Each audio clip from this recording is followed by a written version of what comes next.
Excuse me.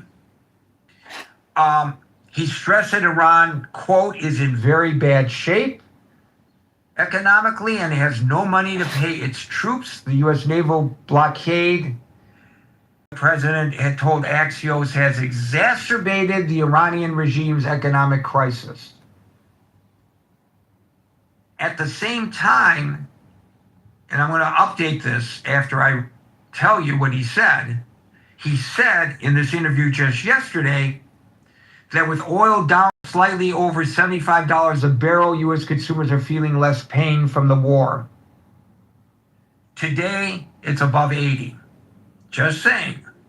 But, of course, it fluctuates. But his point to this, in his quote, it will work out, it always works out, it's like a chess game. That's what he said about the back and forth with Iran. So, an agreement governing traffic in the Strait of Hormuz was negotiated. Iran, Oman, and somehow the United States was involved in those negotiations. Maybe from the U.S. view, it was semi-negotiations based on what the president is now saying. But as part of that new deal, Iran would be given partial control over traffic in the Strait. Now, ladies and gentlemen, do I need to point out that that is something that it did not have before the war? So this is why I ask, has Iran outplayed Trump?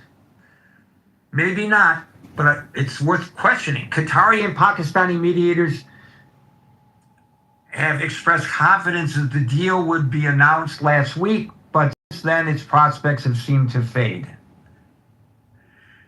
U.S. officials are now also saying that there are growing disagreements inside the Iranian regime.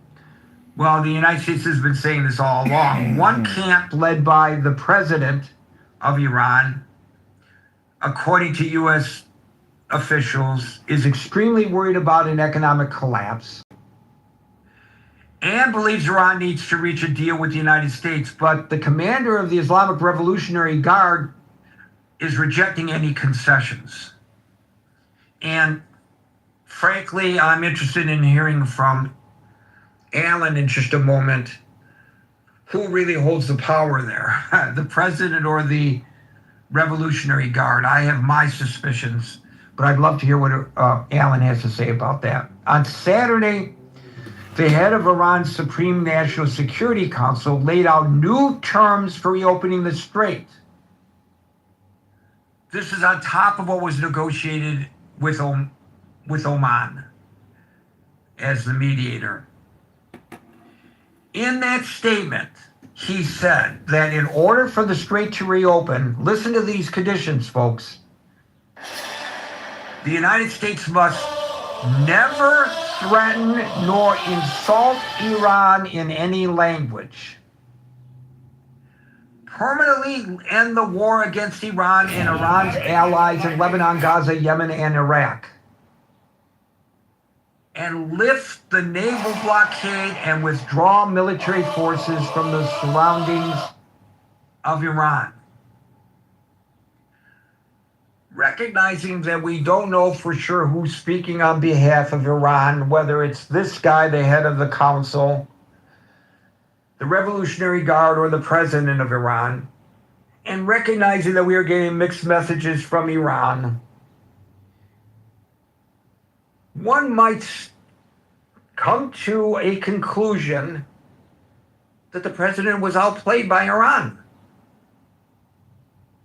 Or one might come to the conclusion that the president, recognizing that the American people want out of this conflict, has found a way to withdraw. Now, something that's not mentioned in this Axios article, in addition to not mentioning any threats of additional military action, which obviously have fallen on deaf ears in Tehran,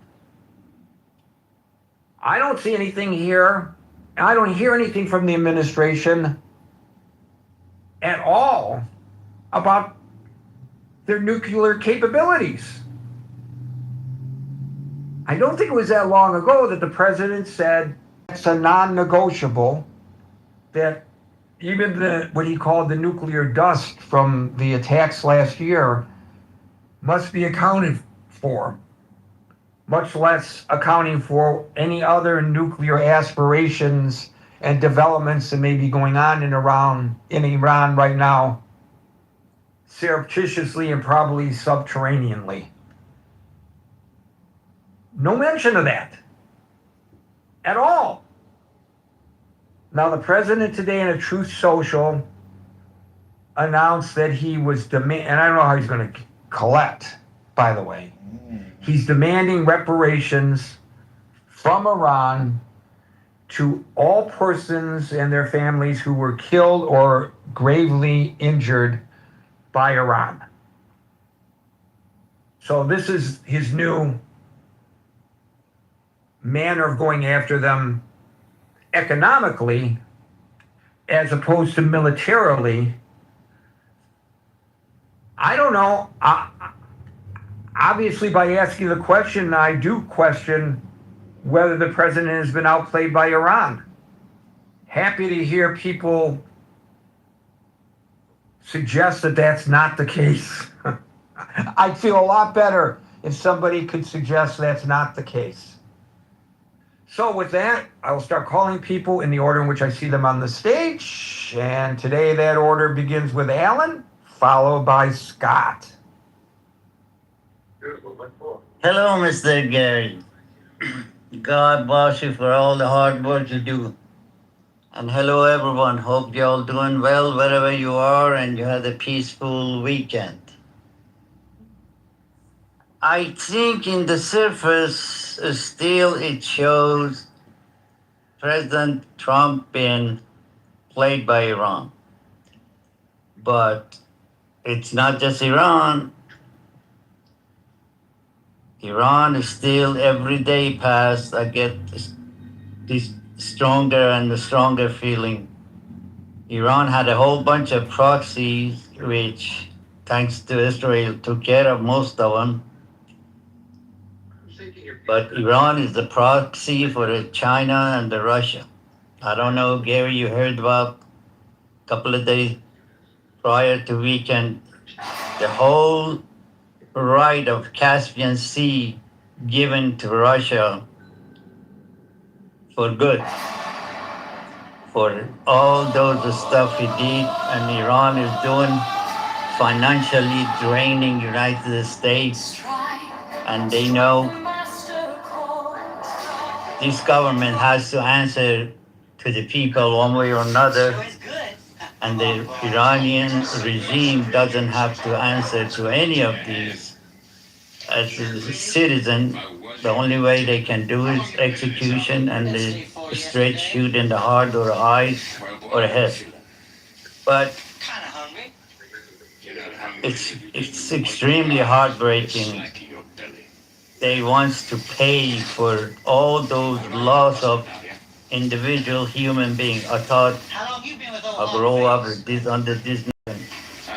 No amount of money can buy human lives, but looks like they put in a price on it, and they want to slip a few dollars to the mothers and the fathers, which heartbreaking. I told you before, last week, I see my cousin after 60 years. The stories she told me, it's unbelievable. It is unbelievable. I thought I am just living in some place I have no idea what's going on. The amount of people got hurt, and this thing, they're using the same tactic in Iran. Iran regime says, if this regime goes, the chaos is going to happen. Al-Qaeda is going to come and eat you guys alive. Hezbollah come in and eat you alive. And in the meantime, they're doing all the killing, they're doing all the eating. And then outside, especially the Gulf countries, they said, if this regime goes, chaos is going to hit the Middle East. So they're using a scare tactic. Maybe Trump has something under his sleeve. Nobody knows. And maybe Iran, I'm sure Iran has. Iran is not, you mentioned who they ordering. There is a still unknown. Since Israel took care of most of the leaders, all the leaders, they went under the ground, and the mice is too many of them. First, we had, Ali Khamenei, they call him mice because he lived in the holes for almost 2, 3, 4 years. Now they are the decision maker. They are hiding somewhere. Nobody knows what it is. And the people up front, you see them. I don't have to tell you. One day they say something, the next day one comes and they say no, he was wrong. If they say the wrong word, then they house arrest them or jail them, or if it's too dangerous, they're gonna take care of them. It started good, but it's going to the wrong way. I still a lot of people they believe in Trump. Has the winning card in his hand. They doing this, they doing that, but in the meantime, tremendous amount of life is going. They execute in 2023 years young people. If that doctor treat any of these injured and they go chill them in the hospital, this and I don't know where the hell is the human rights, where the hell the UN is, but hey, they got Russia and they got China behind them and North Korea doing all this stuff with them.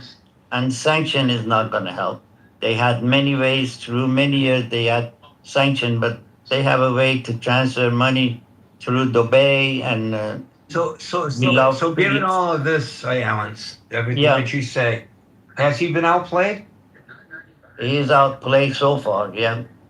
And what about who's in charge? Because it seems like the United States isn't even certain who they're negotiating with.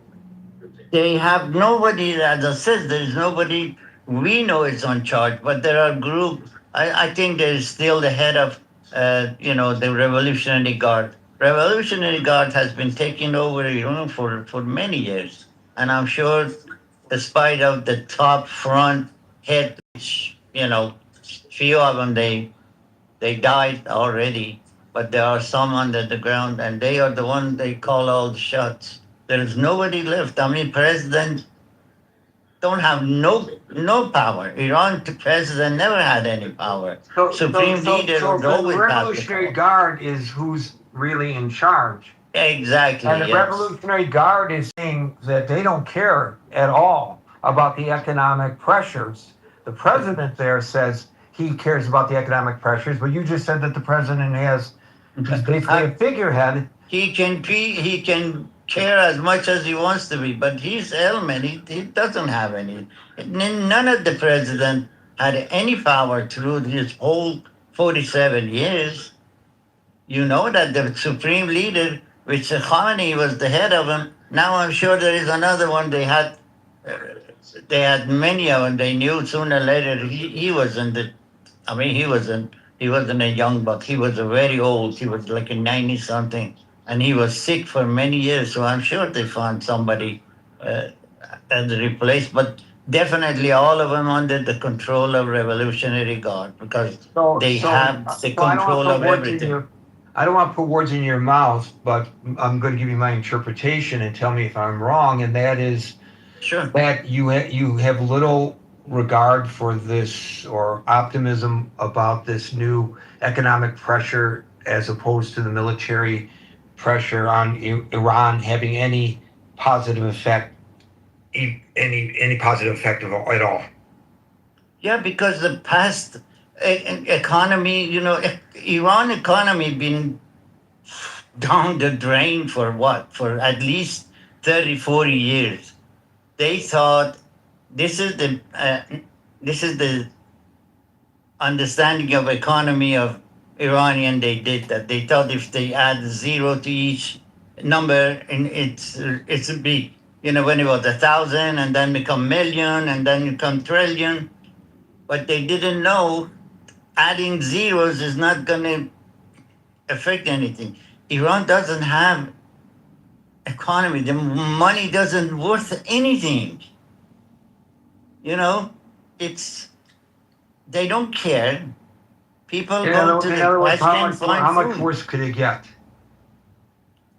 Well, You already hit rock bottom, is what you're saying. They already hit rock bottom. exactly, but I don't know how much it got worse. The worst time was like 20, 30, 15 years ago. Now it's, I don't know what it is, to be honest with you. It's all I hear, it's a bad stuff from everybody. Everybody. They are sitting and they saying, this regime need to go. And these outsiders sitting and they trying to negotiate. Negotiate with what? What are you going to get out of these idiots? They're not going to give anything. Back to you, sir. So one of the things you said early on is that it has to do with the regime not having to answer like our government has to answer to the people. The regime there doesn't have to answer to the people. So I would think that in a government where there is pressure from below up, from the people up to the government, economic squeeze affects, as we see here, the economic squeeze is affecting this midterm election. But in Iran, the economic squeeze may not affect who's in charge at all. And I don't know if that's a fair assessment, Alan, but that's basically what I am able to see, No, cull from the. you're absolutely right. The economy, it doesn't, because they don't live in the same life they do. They have connection outside. They bring stuff to them. They don't have to go to grocery buy, and they don't have to do anything. The economy pressure is not going to do anything. There are plenty money. It's out of Iran. I don't think so. It's affect them at all. Thank you, Alan. We'll go to Scott, followed by Marshall. All right, always struggling for the mic button, Gary. Always struggling for the mic button. Well said by Alan. I think Trump has been outplayed here. I think that they're negotiating from a position of strength. I think they're currently winning. I mean, in some sense, right? Like I would say, or at least I don't know if they're winning. I think we're losing. I don't know if that's possible for us to be losing without them winning. But you look at the first loss that we have here apparently if you take the reporting seriously, which I have no reason not to. Any deal, it seems like it's going to involve some sort of service fees for the ships passing through the Straits of Hormuz, which we didn't have before, right? That's something that wasn't in play before, and now seemingly could be in play. They still have ballistic missiles. They're still producing deadly drones. They're still attacking shipping, and they're encouraging their proxies to attack. And look, the Houthis, I think, went so far as to attack. The Houthis went so far as to attack a ship in Egypt. I mean, I think that also the third thing, way in which I think we've lost here, is that we've gotten rid of the people at the top of the regime, but the infrastructure has seemed to some degree to have prevailed and lasted, right? It's not, the infrastructure has not been brought to its knees. It's still functioning at some level. We might have a more militaristic government there now, actually, with the top of the regime out of commission. You might have a more militaristic regime with some weakened but useful clerics in the lurch. And lastly, I think our allies have watched with total confusion. And I mean, look, the confidence of our allies is eroded even more. I mean, this is not Trump's thing, and this is part of, I think if you're a Trump supporter, this is maybe what you like, right? I mean, that he said it's, international and multilateral relations be damned, that America first, and that means at the expense of, these sorts of strategic alliances. So maybe some people might think that's a good thing, but I think, from my perspective, it's a loss. So all these things, I think strategically put us in a bad place. And I think they're negotiating. And also, they just make him look foolish, right? I mean, I think they probably tell him, yeah, all right, we'll do this. And then he comes in, we got a deal. We got a very strongly powerful deal. And then they just pull it back. It's like Lucy with Charlie Brown in football. I mean, that's it's a big Lucy Charlie Brown game. So I don't know, Gary. I think Trump is getting played, and I think unless we're willing to commit a lot of resources to turn this around, resources that I don't think Trump has the stomach for, and nor do the American people, I think we're going to continue to get played here. But thanks. What I find interesting is I got 2 phone calls over the weekend, yesterday, from 2 of my friends who are MAGA folks. And they're very upset by what the president said in this article that I outlined today, yesterday's article, Axios. And, one of them said, well, we promised the Iranian people and then we let them down, which I think is probably true. I'm not arguing that we should have gotten into this in the first place, but I am saying that it's interesting to me that even MAGA folks, they've lost faith in this president. One of them said, this is his observation, not mine, that he seems to have lost his enthusiasm for anything. That he says he doesn't scream at reporters any longer. He says that's a bad thing. To me, of course, it's a good thing. I never liked when he did that. Thought it was unbecoming of a president. But he says that's a bad thing because he's lost his spark. And he seems to not really care that much any longer. And that these decisions make him feel like the president doesn't even care for the things that he voted for, a strong president. Although many MAGA folks, of course, have diverged from the president for the exact opposite reason, I recognize, because they said he promised no more wars, no more foreign wars. And so I don't think he represents the entire MAGA base, but he is a MAGA Republican. The other one went so far as to say that he's considering voting Democratic for the first time in his life. He and Nick Fuentes, Gary. He and Nick Fuentes. Well, I wouldn't put either of these 2 gentlemen in the same box as Nick Fuentes. Their opinions are completely. They find Nick Fuentes very alienating to their point of view, but I actually didn't have the opportunity to delve into that statement to be able to give you some insight as to why he says, and it may just be a frustration that he is expressing right now because he was in support of the president's actions to try to free Iran. And he's disappointed in the president, and he said, he says, I might just vote Democratic. Maybe when he goes into the voting booth, he won't, because he's so strong Republican. I don't think any time in his life, from what he's told me, he's ever voted Democratic. But I found that interesting. Even the expression of the sentiment is interesting. You're right. The expression of the sentiment is interesting. That means something, right? That he's willing to say that to you. That there's meaning to that, right? Right. He was expressing his exacerbation with the situation.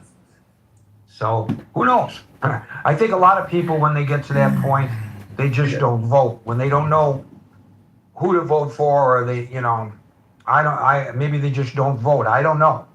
It'll be interesting in Michigan to see how people vote, or how many people for the first time don't vote because they have problems with both of those candidates for completely different reasons. Well, people vote emotionally, right, Gary? And I think a lot of this DSA vote on the left is emotional. Right? I don't think most of these people have looked into the policies or understand socialism.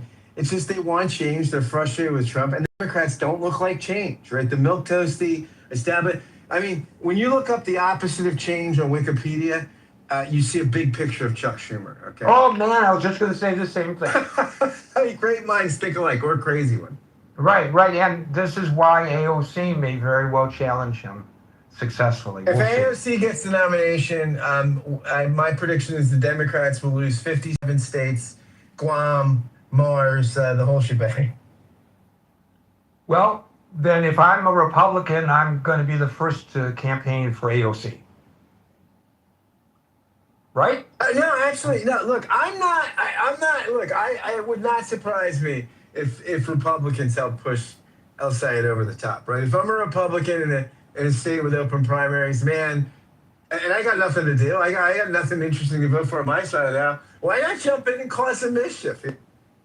Well, I think Republicans probably did, and I don't know. I haven't seen any analysis of this vote because it was an open primary for El Sayed, because they feel that he's easier to beat than Stevens would have been in a general election against Rogers there in Michigan. And that Michigan one, I know that's getting into the weeds for a lot of people who don't You'd care have to about compare Michigan. individual voters and their votes in the primary.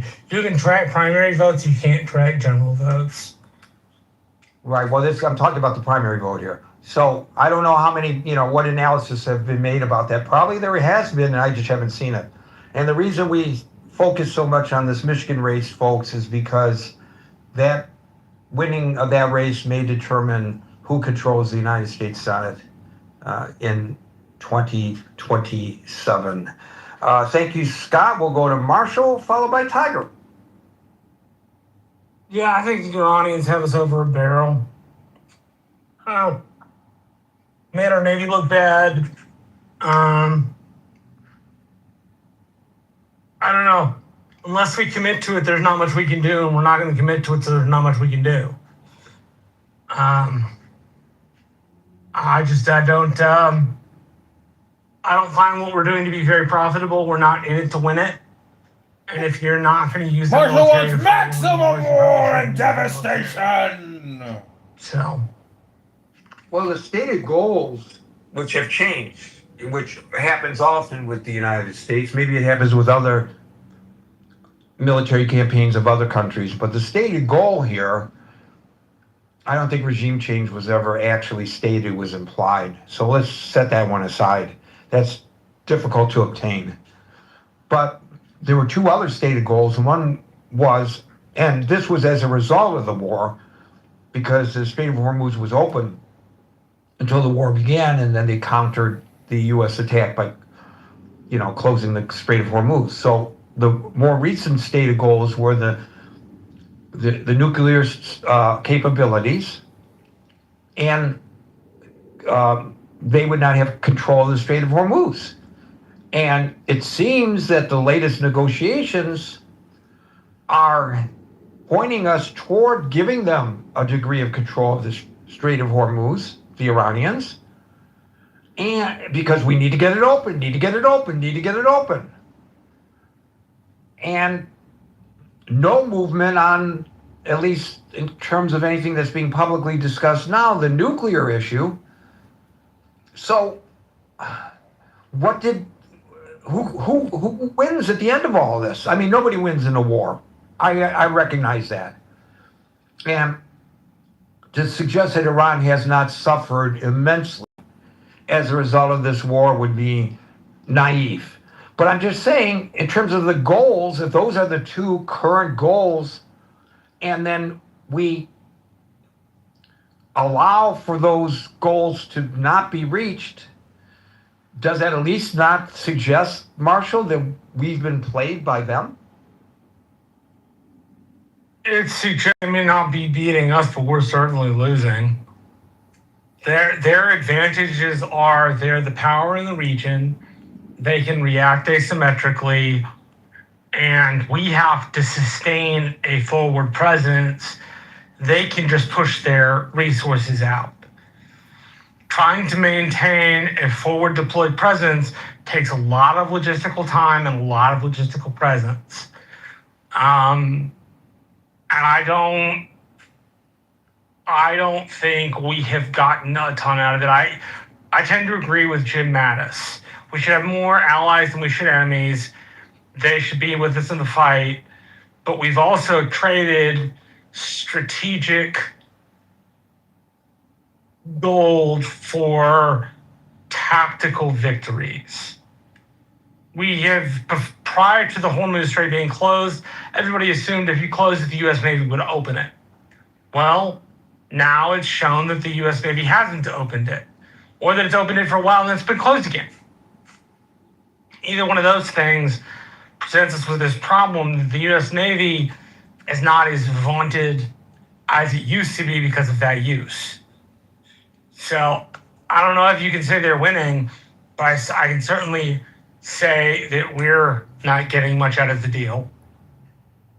You're As bad as the Iranians are, and as much as I would like the people of Iran to be free, without major combat operations, which we don't have support for or the money for, I don't see how you do anything worthwhile. You're making a distinction between tactical and strategic. Reminds me of Vietnam. There were a lot of tactical victories in Vietnam, but strategically, we know how that war ended. You know, what's his face walked around Westmoreland. He was a sergeant originally. They all walked around with cards in his wallet from being a sergeant. And there's this thing with McNamara, this video that I watched, a documentary with McNamara, and it referenced him specifically.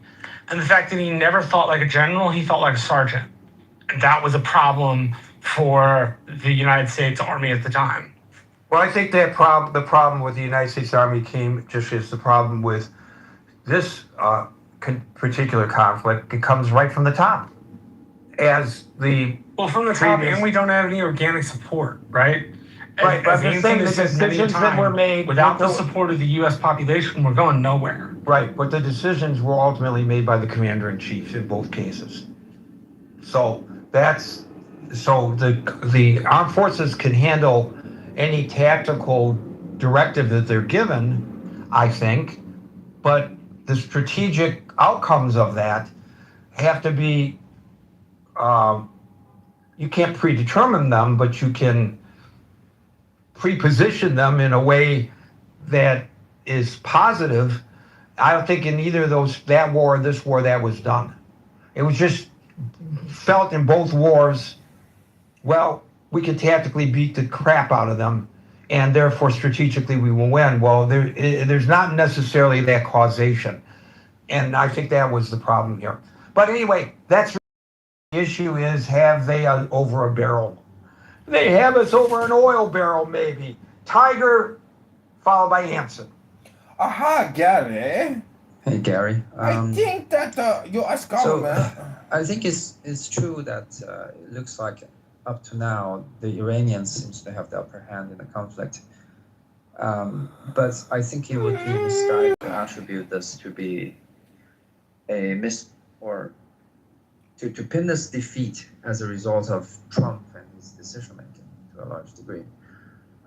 If you study the beginning of the war, honestly, nobody could have foretold what would happen after the first bombs struck the capital of Iran.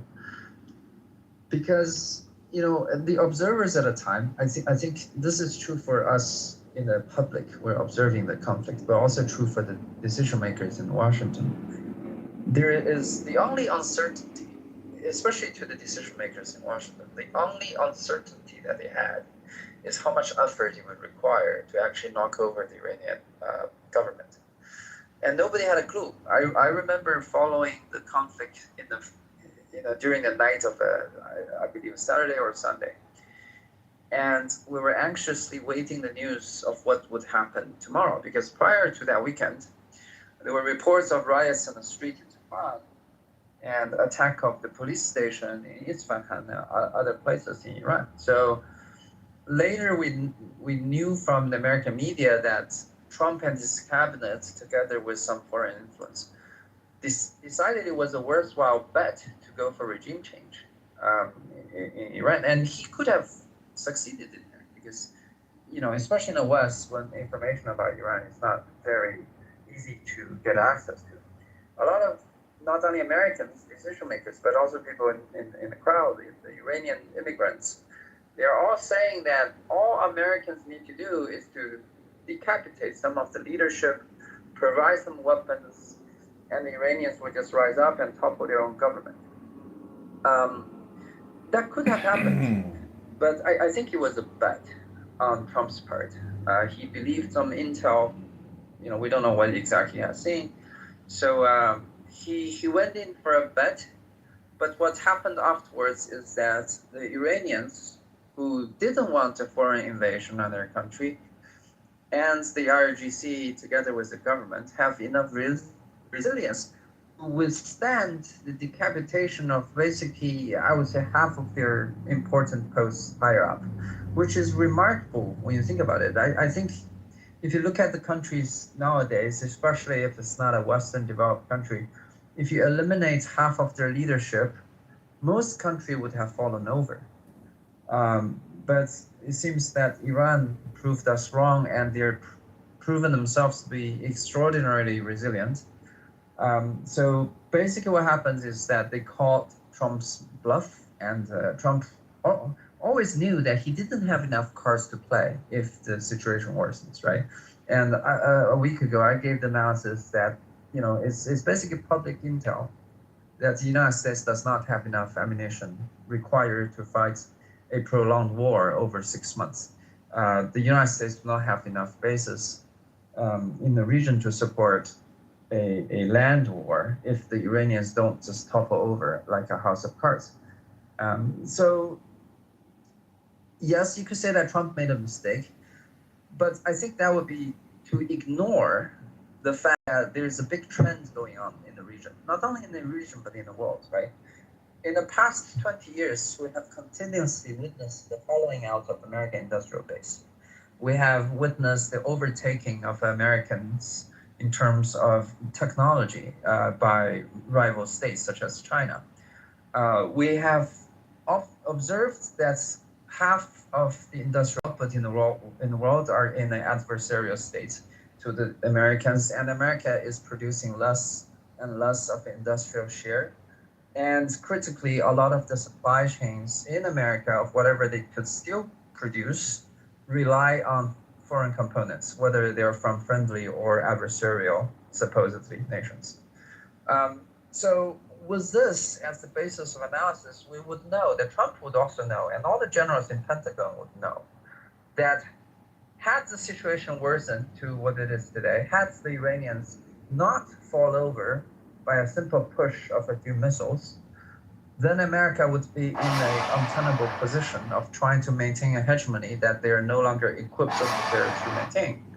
And I think this is what is happening today. This is not only on the American side, Americans feeling powerless to continue to wage this war, but even from the American allies. You see the more autonomous behavior of the Gulf states. Okay, forming their own alliance. so I think you're going a little far afield from our more narrow discussion here. I'm not arguing your points, but I'm not so certain that they are directly related to the question at hand. And you said that there was no way of anticipating any of this. Would you agree that the domestic choke point right now on the President of the United States is the Strait of Hormuz? That this is what is driving his desire to get out of this and get the strait open and get the oil prices down as the midterm elections approach. Would you agree? I wouldn't say so. I think it's more symbolic than what is actually happening, because if you look at what's happening to the oil markets after the Hormuz has been closed down, or if you assume the fact, which is the reality now, that the Iranians have control over Hormuz, and all the regional players has to play nice with Iran, including America to some extent. Right, but they did not have control over the Strait of Hormuz. You say that's just symbolic? That would be ignoring the very point you just made, that the oil prices have risen since they've choked the strait, correct? Yes, but it actually has not risen to the point of what we would expect, right? But it's risen to the point where it's put pressure on the president as the midterm elections approach, right? The American people are pressuring, and so my point is that this was predictable. He had been advised, if he read his intelligence reports, that it was likely that if you wipe out their traditional defenses, Iran's, they're going to just close the Strait of Hormuz and put economic pressure on the United States. And that's exactly what they did. So your initial argument was that this could not have been predicted, but I would counter that argument saying that it was absolutely predicted, and the president apparently ignored those predictions because they did not secure the strait before they started this this campaign, and they allowed for Iran to do exactly what the Pentagon and the CIA and the DIA told him that they would do. Well, I wouldn't say this is an argument against that argument, because what I meant with my earlier statement is that it is entirely predictable as an outcome if the Iranians did not fall in the initial strikes, right? And I said the misjudgment of Trump is not that he doesn't understand if he cannot topple the Iranian regime, then that would actually hands them over the control, the rights of passage of that Hormuz, which, you know, according to geography, if U.S. was not such a hegemon, it's not such a superpower, the Iranians would naturally assume for themselves, right? Because that's its geography. So the only way for them not to have control over Hormuz, or actually the only way for the Americans to dictate the traffic over Hormuz, is for them to topple the Iranian regime if they decide to initiate this conflict. I mean, the world was in a delicate balance before, but as I would argue, even if Donald Trump does not provoke this conflict at the time that he did, eventually it would still mean that American influence in the region would wane because of the change of balances of power. So I don't know if Trump was desperate or something, but he made a bet, and judging where America is, if he had won the bet, it would probably extend America's influence in the region for another decade or so, and buy Americans some time to reindustrialize and actually, you know, compete again. But unfortunately, he lost that bet. So I wouldn't say it's that he, I mean, you could say how much blame he has in the misjudgment, but I still think it was a bet he took, and I don't think it's that he didn't understand the consequences of losing that bet. I just think that he still had to take those bets. So ultimately, he took the bet and he lost. So the Iranians pulled one over on the United States, or not? The Iranians, like I said, right, if you judge, if they have enough organization, if they don't topple over, then the geography would mean that, and also the technology, right, they have, would mean that they will definitely retain control and have a say of who is to pass through the Strait of Hormuz, right? Because I believe a few months ago, I made this argument that the American power in the 90s was so strong in the region in a form that it was many generations ahead, especially in things like electronic warfare, right? They could topple the Iranian army by just using their electronics and disable all the radars on the ground. And there was nothing that the Iraqis had that could fight Americans back. But nowadays, what is really happening is that, first of all, American industrial base has eroded. They no longer produce adequate ammunition to sustain wars. We don't have a Their defense funding has industrial dried base to out. speak of. Or at least it's so bad it's not even funny. Yeah, and What's also that? I on the missed your point, technology Marshall. level, the technology So level. I was agreeing with Tiger. I'm saying we don't have a defense industrial base. This article I read about the U.S. Navy presupposed that the U.S. Navy was brittle because if you knock one of our assets out, it's going to take us years to replace it. And the Chinese Navy, if there's a battle in the Eastern Pacific, they can make ships in a couple of months, and we take a couple of years, which sticks us in a place where you can't respond, and essentially the Chinese win the conflict in the Eastern Pacific. The United States Navy is not. I'm not. They wouldn't even let me be in the military, and I think the Navy needs some help. Let's put it that way. But if you were in the military, you wouldn't be moderating in the critical thinking forum, so you are still serving your country. Thank you, Tiger. We'll True. go on to Anson, followed by Amir. He's a patriot! Not only did Trump get played, the American nation got played. And it continues to play out, getting played day in and day out until when? 6 months ago, would it have been, if the question had been asked, you would, I think, at least in the Pentagon, you would have been laughed out of the room. Can the American Navy keep a vital sea lane open when the adversary threatens to close it with speedboats and model airplanes called drones? You'd have been laughed out of and look where we are today. The United States Navy cannot, all the might and all the power of the United States Navy cannot open and keep open the Straits of Hormuz. And that lifeline of trade has been essentially strangled for what, 6 months now, 5 months plus whatever it is. I would also remind you, Gary, that reopening the Straits of Hormuz was not an original objective of the war, because no one thought that they would be able to close it. Remember, the Iranian Navy, about a week after the conflict started, the Iranian Navy ceased to exist.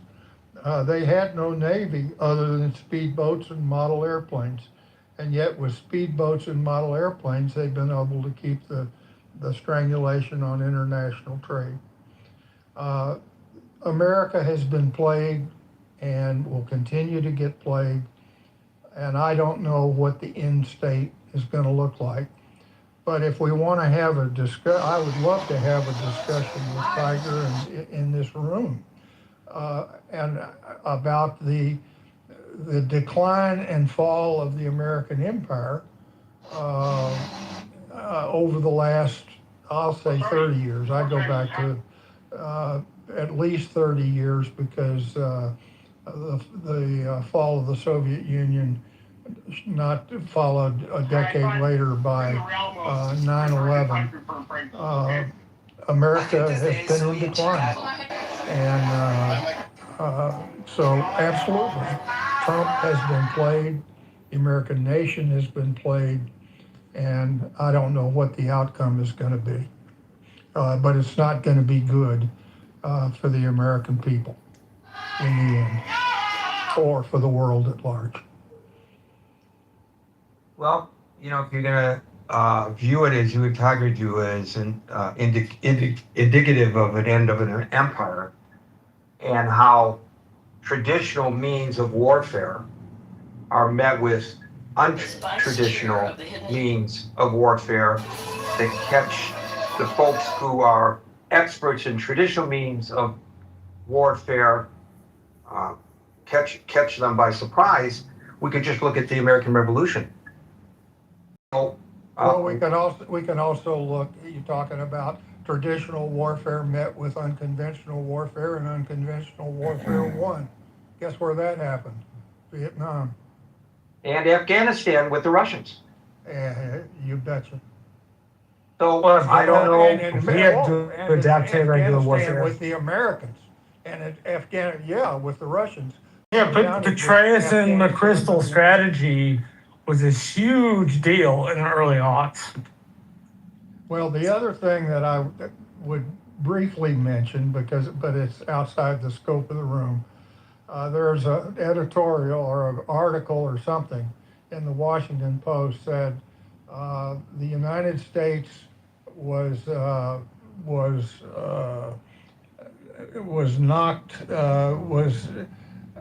put off kilter by the 1930s, and in the 2030s the United States is going to be knocked flat, and then it begins to show all the curves and all the doomsday scenarios of national debt. National debt will ultimately kill us And I don't, it's the decline of the American empire certainly has been taking place for the last 30 years. What it's going to look like when it all steadies out, who knows? Maybe like Great Britain is today, I don't know. But it was a huge mistake starting this war.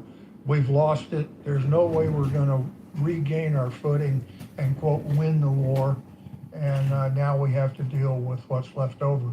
And in terms of Trump's demeanor by your MAGA Who friend they here, clip me on Clubhouse? that he seems to have lost his whatever, maybe, but you can be guaranteed whatever the outcome of the midterm election. They deleted all my Clubhouse accounts. That we will have a lame duck government for the next 2.5 years. They deleted all my 'cause the midterm Clubhouse accounts, elections but here we are are, not standing going to strong, improve recording government. still. They're only going to exacerbate Holy further shit. the status quo.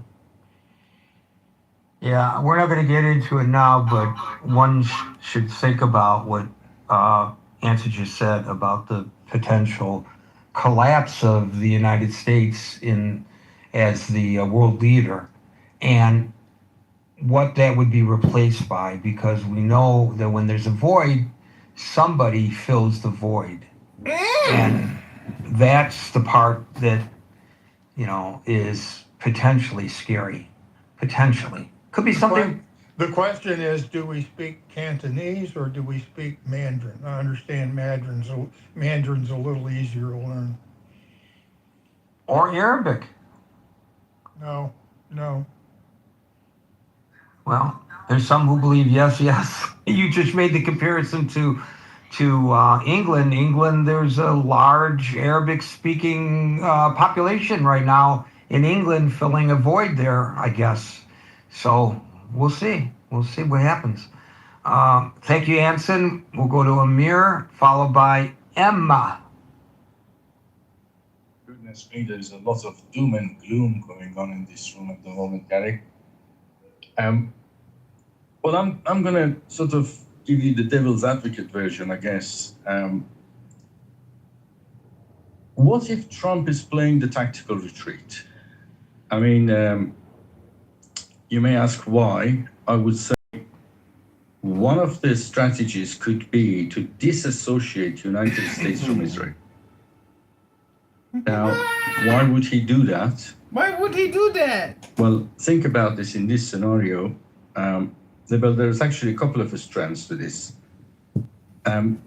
Trump could even agree to withdraw some of the troops, just a very positive gesture towards this particular tactic that I'm about to sort of elaborate on. Now that would go down pretty well, I would have thought, with the American people. I mean, if I'm mistaken, tell me. But I would have thought withdrawing troops from the Middle East, partly from, maybe one or two of the bases, that would go down well. And it would help, it may even help the midterm, I don't know. So assume Trump is negotiating with Iran, and at the same time, it's detached itself effectively from any potential attack from Israel. Now, we know that Israel defenses have been beefed up in recent months. Could you go back and repeat that? I missed the point you're making. Who detaches themselves from any attack from Israel? I missed the point for some.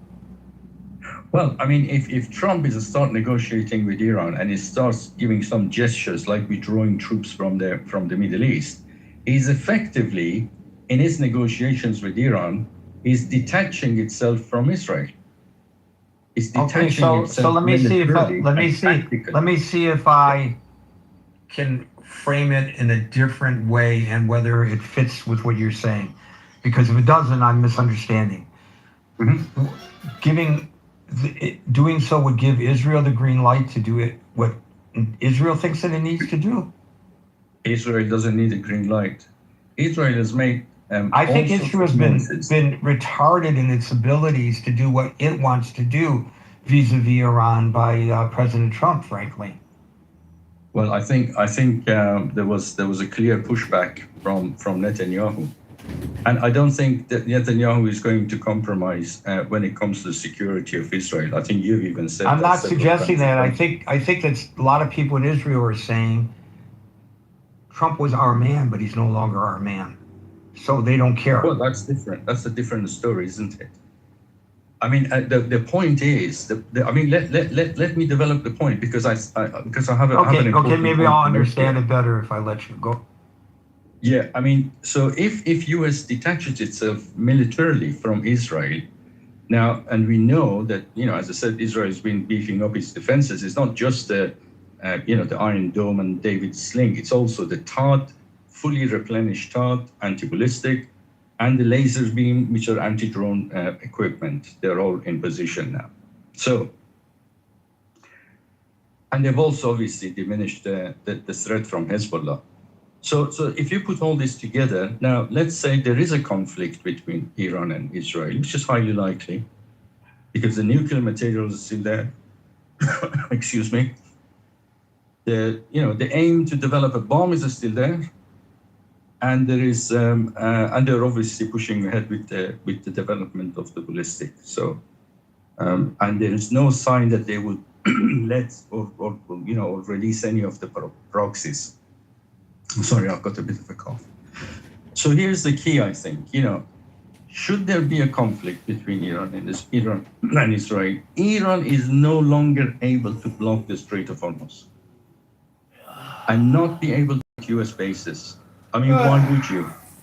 The excuse for attacking any of the Arab neighbors, any of the US bases in the Arab countries is removed.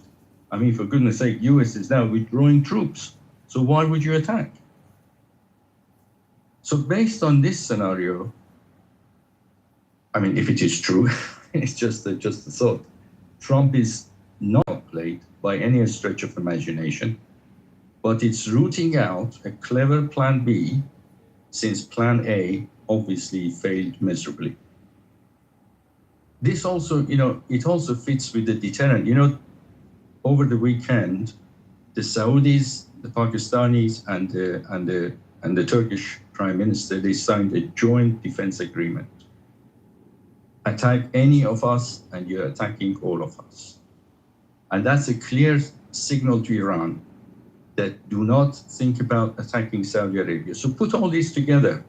What does it tell you? It tells you that Plan A failed. We didn't manage to topple the regime. They managed to block the Strait of Hormuz. The oil prices are going to be a massive problem. The war is not popular in the country. So what do?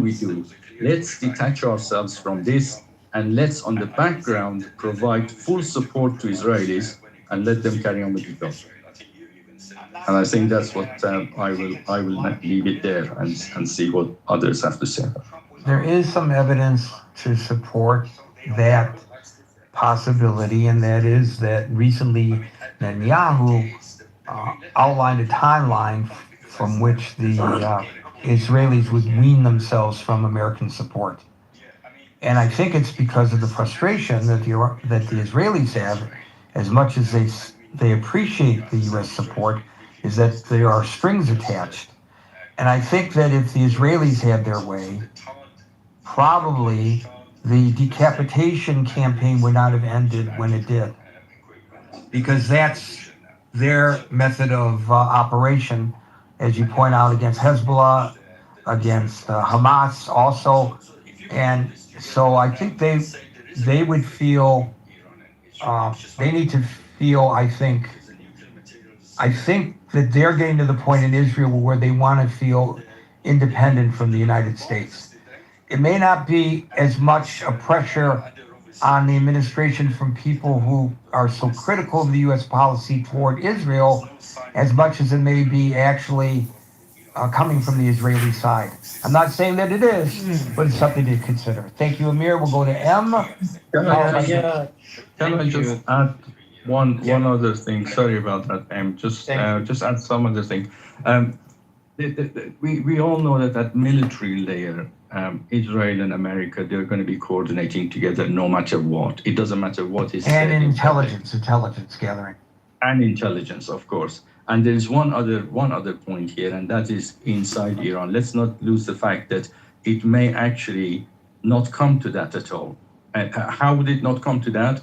If Iran actually does a proper negotiated deal with America to give up on its nuclear ambition, to give up on its proxies, to stop, meddling in other people, other countries, and to basically curtail its regional ambitions. If it does that, then all good and well, and no war needs to happen. But if it doesn't, I would bet my bottom dollar that Israel is not going to let go of it.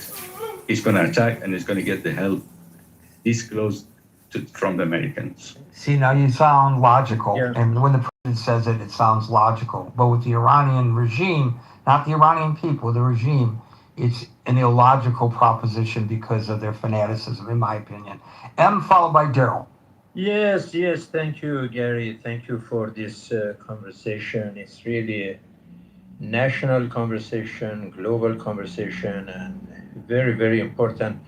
You mentioned Vietnam, and we know that based on the latest surveys, this war against Iran is more unpopular than even Vietnam towards the end of that war. The majority of Americans are against this war, which is really messy, it's miserable, it's painful for everyone. I mean, it's not for Iranian people who lost tens of thousands of people were killed or wounded.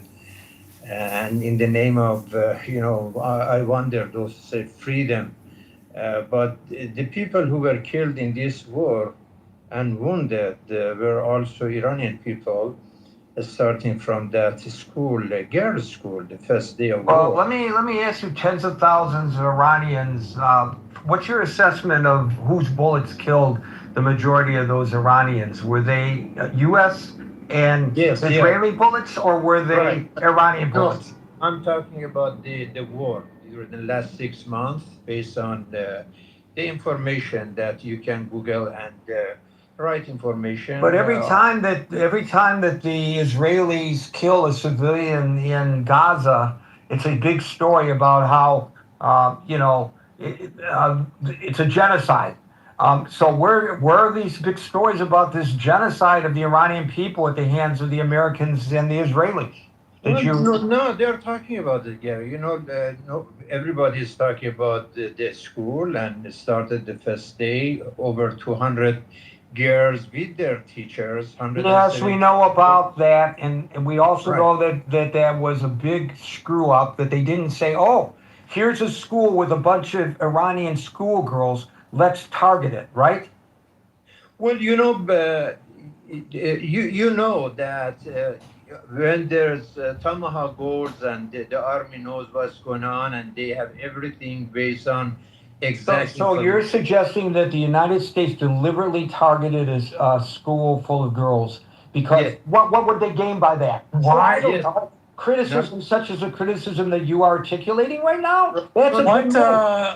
I mean, what in U.S. military history gives you the confidence that we bombed a school on purpose?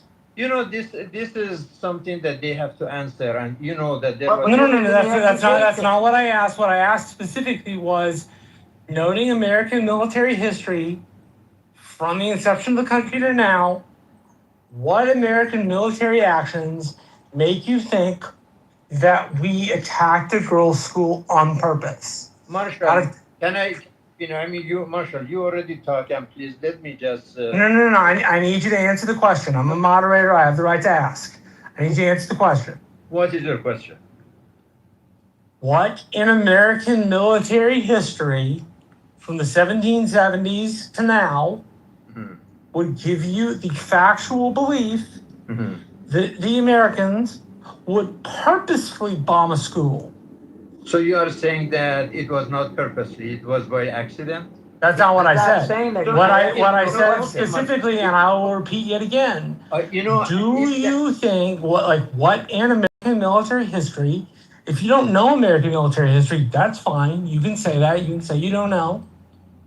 But what in American military history makes you think that we would target a girls' school on purpose? That's a good question. You know, that is something that the general should answer because they can come and No, say, that's something you should Dave, answer I'm because answering you're the question. person. No. You're Marshall, the person making the declaratory statement.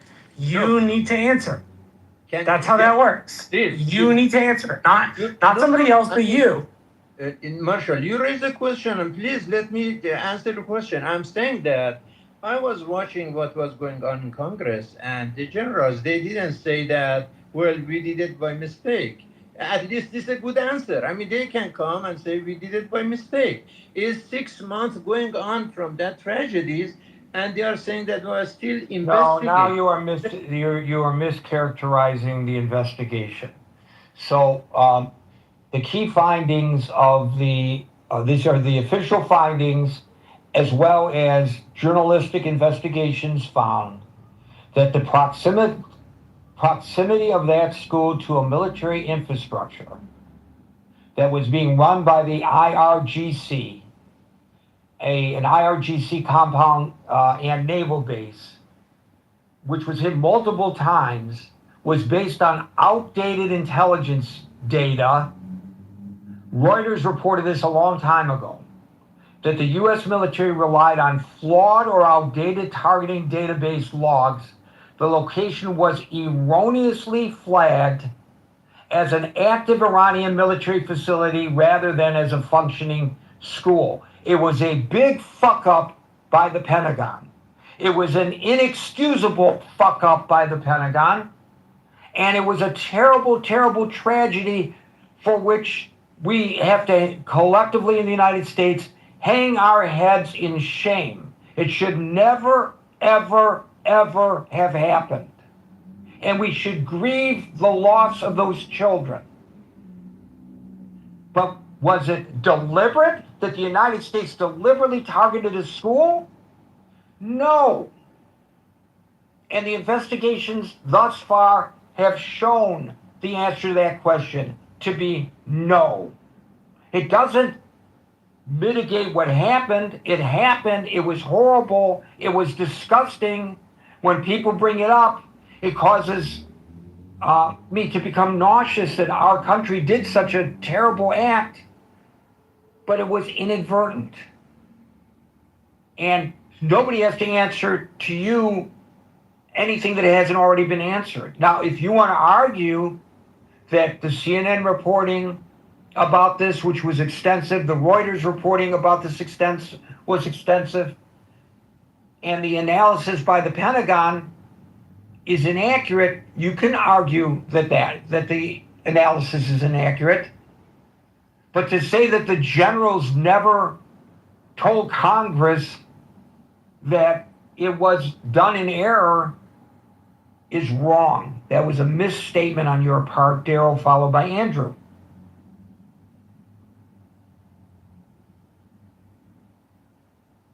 Hey, sorry I couldn't find the button. I wish Anson were still in the room because he said something that was so on point. And I guess to the question that you're asking, Gary, right? Were we played by Iran? And I would argue that, since after 9/11, there was this talk that, we basically avoided conflict with Iran because, it was always said, whether it was military or economic analysts, one of the first things they said was, they're going to close the Strait of Hormuz. So I guess how I would flip that, if I said to you, Harry, I'm coming to your house, I'm going to do something, and you say, hey, if you do that, I'm going to I'm going to blockade the street, right? And I come and I do it anyway, and you then blockade the street. Did you play me or did I play myself by not actually listening to what you said you were going to do? It's this idea that, the Iranians have out-trumped Trump is something I don't understand because, again, this is just something that's been said for the past 20 years. If we do this, this is going to be the equal and opposite reaction of this action. And look at like the tentacles of this, right? We are now knee deep in a global economic crisis that I don't think anyone could have predicted. You know, UAE left OPEC. We're now, you know, doing swap lines for, you know, countries that aren't getting their oil. This is the part that I think is going to have the longest impact on particularly America. The idea that, you know, I didn't come up on stage, but last week someone said that there's no proof that China is helping Iran when there's absolute documented reporting that they're selling them shoulder-fired missiles. And there was a report in the Times, I think it was on Friday, that China is now helping Cuba with alternative energy supplies because it would appear that our next target is going to be Cuba, and China's already in there trying to help them figure out how to, you know, put off this American attack. If the question is, did Iran play Trump? You know, did we play ourselves in this conflict? Because it's only playing, it seems to be only playing out exactly as people said it would play out. So then the question becomes, why didn't someone listen? You know, to someone's comment before about this war is unpopular, the reason this war is unpopular in America is because we are losing. If we were showing that we were winning, I just think historically you'd probably see more people thinking that this is a good thing.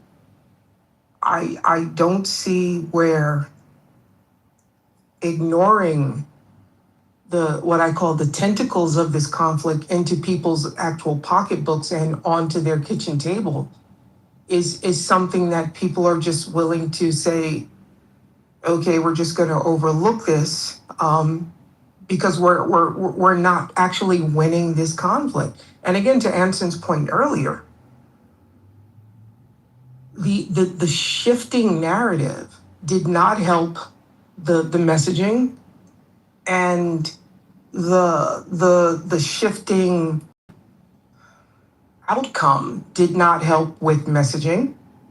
And I just think the economic outcome is absolutely hurting a lot of people in this country. So I don't think the Iranians played Trump. I think basically, or outplayed Trump. I think maybe we outplayed ourselves. And I'm putting myself in that. I'm an American.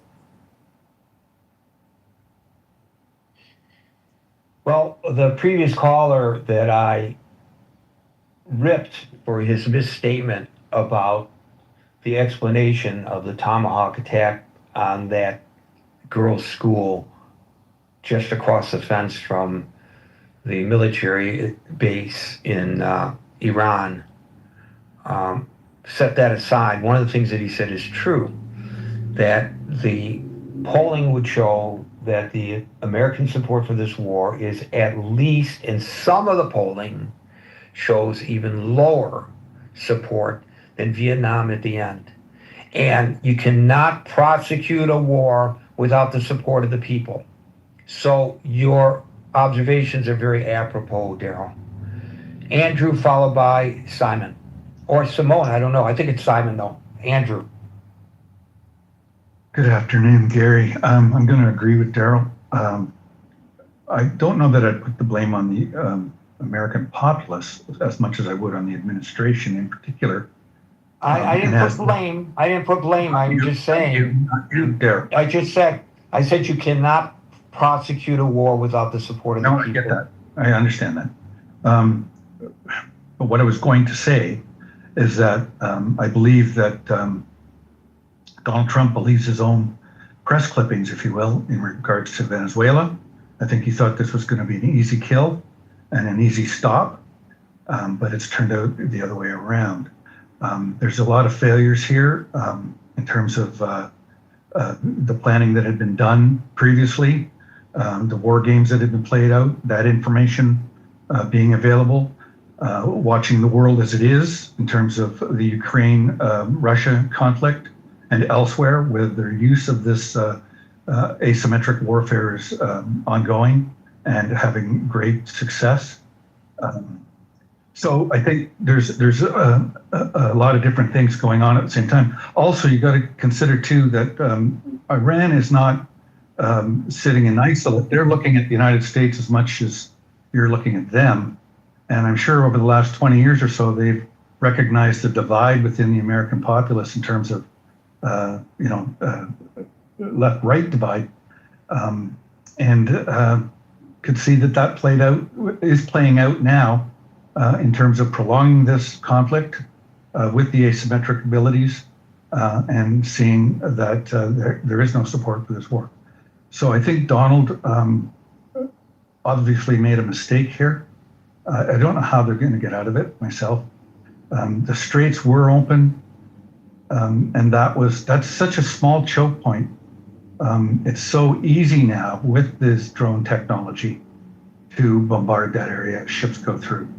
It's not like being out on the open seas or large straits where you have to have that kind of naval force in order to repel an opposing force. It's land-based, and until and unless, I'm sure that they thought too that until and unless the United States commits to a ground invasion, that just bombing them was not going to work to any large degree. So I do believe that Donald outsmarted himself by not listening to good advice and taking only that advice which he himself wanted. And during World War II, our adversary was Adolf Hitler. And one of the things that we did on this side of the world was we studied the man psychological profiles. That was done in order to understand the enemy. And I'm sure that the Iranians have done the same. And look at Donald Trump since 2016, maybe perhaps before, his statements, etc., and have used that information accordingly. Thank you, Gary. Just like they probably did a psychological study of Ronald Reagan and decided to release the hostages. This is not dissimilar to another major event in world history, when an engineer at NASA presented a PowerPoint presentation which pointed out a single point of failure on the space shuttle. And he warned that the O-ring was potentially vulnerable, and that a single O-ring on that multi-million-dollar spaceship carrying human beings could fail and cause the Challenger to explode. And his advice to his bosses at NASA were ignored. In fact, there's some reporting that they fell asleep during the PowerPoint presentation. Some of them dozed. They were not paying attention. And look what happened. A single point of failure. When I walk into a restaurant, or I walk into a bar, or I walk into a theater, or any other place of public accommodation, do you know the first thing I look for, Andrew? Go, tell me. The multiple means of egress. I was looking for that. I want to know every potential exit from that building should there be something untoward occurring while I'm in it. You cannot have a single point. If you only have the front door of a bar or a restaurant is the only way in or out, and there are restaurants and bars like that, you have to recognize that you are taking a risk by going into that facility, because if that entrance is blocked during an emergency, you could be DEAD. Yeah, and we also saw we also saw that with the Houthis and their attacks last year on the Red Sea, in that area, that particular point of egress, and that should have been contemplated as well. And the other thing I just wanted to mention in terms of the mercurialness of Donald Trump is that the Wall Street Journal has reported on the weekend that the administration, or some people in the administration, are saying that Donald Trump is now reconsidering the whole nuclear side of this equation that was ostensibly the reason for the war in the first place, in that he would be able to see through to a 20-year ban within Iran on further nuclearization towards that. But we will have to see if that actually pans out. That was reported in the Wall Street Journal on the weekend. Thank you for that, Andrew. We'll go to Simon, followed by Agent. Thanks, Gary. Thank you.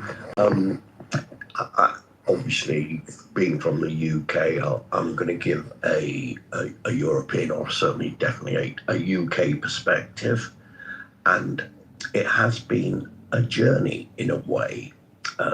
The starting point is that the UK's perspective, and I'm talking about people on, just the man on the street, not everybody, obviously, but is that there was a belief in a special relationship with America. Okay, now that may absolutely not be an American's view of the relationship with Britain, but it is, from our point of view, obviously going right back to the Second World War, and we've been shoulder to shoulder militarily, Afghanistan, Iraq, and certainly from an intelligence services perspective. So that's where we were. Then Trump arrives. Now, some of the things that he highlighted and was not happy with, for example, the amount of money that we may spend on our own defense and European spent on their defense in relation to NATO compared to what the Americans, I think they were justified. However, then it became the tariff, and I think probably it's like, well, America's imposing tariffs on us. I mean, I thought we were friends. Now that is not necessarily a very logical thought process, but his attitude. So, for example, when we decided we weren't for this first time, and there was probably, a natural inclination, okay, they're going to war, we'll go to war. But no, our leaders decided not, because they didn't believe in it, and they saw presumably all the problems that are going to come out of it, which, is clearly what's happening now. And then Trump will go and criticize us for our previous support militarily in Afghanistan. Oh, we were, in the background. We weren't on the front lines. And that became insulting. So over a process of him being Trump, and clearly didn't give a toss about the special relationship, it became clear. Then observing him in power as a leader of his own country, seeing the attack on Capitol Hill, seeing the way that he used executive powers that really weren't designed. Which has what to do with Iran? Well, no, oh, sorry, I didn't realize it was just narrow that. So anyway, we've learned that we're not in a relationship with you anymore. And the perspective as a consequence Not of that, in a relationship, or the relationship has changed? well, it's not the same. It's not the same, so it's changed. And now, but that will then obviously... We can no longer call it the special relationship. We used to We used to when we were in keeping with Bretton Woods and that kind of multilateral vision of the world. But Donald Trump, much like Richard Nixon, is an imperial president, and they view America in an imperial fashion. And I think that is very hard for our ally across the pond to swallow, noting that Churchill essentially bequeathed it to us at the end of the war and hoping we would carry on the same tradition. It's got to be a little upsetting as somebody from the UK to see America mismanage empire in this way. Well, I'm not upset. What I'm just saying is we're going in a different direction. Okay? Now, is that good for you? I don't know.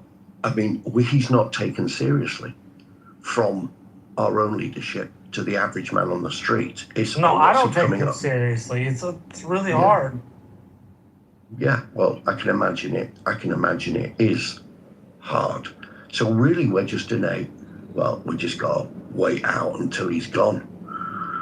And I don't know if you feel like that, but the reality is, in going back to now the Iran situation, well, everybody's completely confused. Everybody's completely confused as to what's going to happen, why it happened. Straits of Hormuz and the fact that Iran closed it down, that was never even mentioned at the start of the war as a possibility. But then you go, oh. It may not have been mentioned publicly, but it was mentioned in the intelligence reports that were presented to the President of the United States, who's also the Commander-in-Chief. Agent followed by D. I think it's always amazing when we talk about Iran and the war going on, the military actions going on. And people almost don't even mention the word nuclear weapon anymore in this context. Unlike the fake, intel and the manufacturing of consent that happened with the Iraq war, where there was actually, despite turning over the entire country of Iraq, we really found little to no evidence of nuclear weapons. Iran has had a very active nuclear program, and then we know that they have something close to enough material, 60% enriched, certainly for plenty of dirty bombs, but certainly, enough material that was within striking distance of being capable of making 11 nuclear bombs. Right, and to that point, Agent, in the Axios article, which the interview he had with Axios Sunday, which prompted today's discussion, and as I pointed out during the opening salvo, which you apparently missed, there is no mention of their nuclear capabilities. So what the hell is going on here? If he's not willing to even address the nuclear capabilities of Iran, has he been totally played by the mullahs? I won't claim to, I'm not part of the daily intel briefings of the president, so I'm not going to claim to really have insight on exactly the current status of the nukes and that the mullahs possess and everything now, or how far away they are. If they're still 2 weeks away, or is it now 3 weeks, or how many weeks away, I'm not sure. Right, but he said like a week ago, he repeated that we will not withdraw until we have secured all of the nuclear weaponry and the nuclear dust. Now he's not saying that any longer. Well, something struck me from the last speaker, and a couple things were said about not taking him seriously. I think that's always been the flaw of many people around the world, especially his critics, not taking him seriously. But at the same time, people make the other mistake of taking him literally. I don't take anything. I honestly don't pay much. You got to take everything with a large spoonful of salt whenever you whenever he says something. So it might Yeah, but this he's is the signaling President of the something to United somebody. States articulating the policies of the government that's engaged in a military conflict with another nation and saying that this is our goal. And now he is changing what the goal is. And so are you saying that we can't take him at his word on any of this? I mean, look, I have a personal baseline when it comes to any president. And that is, if you're going to put Americans in danger, ask them to make potentially the ultimate sacrifice, you have to be honest with the American people about what you are doing. And so, has he been dishonest with us? Then that's unconscionable if he's dishonest with us, right? I think you can assume, given his pattern of behavior in all of his life, that he's not putting honesty as his first concern, and he may very well be very dishonest about specifics about what he's doing. I would say directionally, he's trying to do right by America and its allies at some level. I don't think he's, and I don't think he's a traitor. And I think he's balancing the risks that he sees it, and he's making the best decision that, and it could be that he took a bet, like someone else framed it as he thought he was taking a bet on something and the bet didn't work out, and now he's playing the hand that he's dealt, as the game is going along, and that's certainly I think reasonable way to frame it. I can't tell you when this thing's going to end, but a lot has to do with the leadership, or whatever you call it, in Iran. I think there's a bit of a mess now with the Strait. Clearly, a tremendous amount of good comes through that region that are. Some people rely on the fertilizer. There's a certain amount of food supply even that's downstream of this, and there's a food security for many people. For much of something like 20% of the world's fossil fuels at least comes through there. So adjusting that, and if this whole thing is shut down for a while, it's a big deal. At the same time, without being willing to, as you frame it in terms of American lives and everything, without being willing to go boots on the ground, or being hesitant to go boots on the ground, that seems like the only way to be willing to sacrifice tens of thousands seems like the only way that this thing's really going to be decisively secured in a lasting way. And I don't think we currently have the stomach. We might work our way up to it. We may build some kind of coalition with others, or, I think the thing now is just kind of maintaining the stalemate position and, seeing if the other side folds. I think that's a reasonable. We're only a few months into this. I know it was promised that this thing would be over in 2 weeks or whatever it was.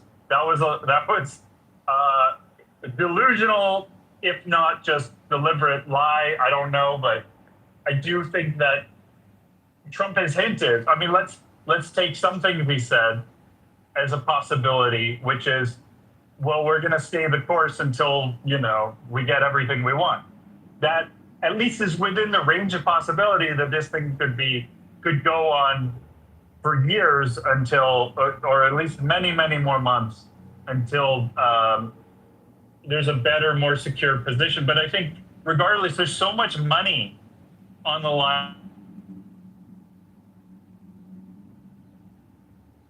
And now we've lost you. Sorry, Agent. David, followed by Catherine.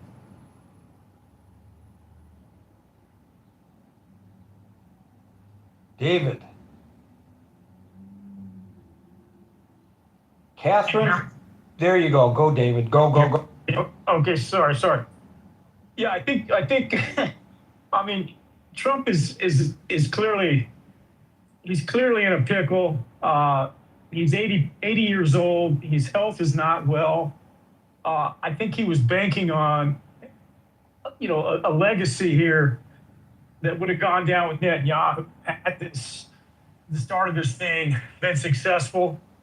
I mean, keep in mind, for 47 years, Iran has dogged the Israeli government, not just in Israel, but other parts of the world.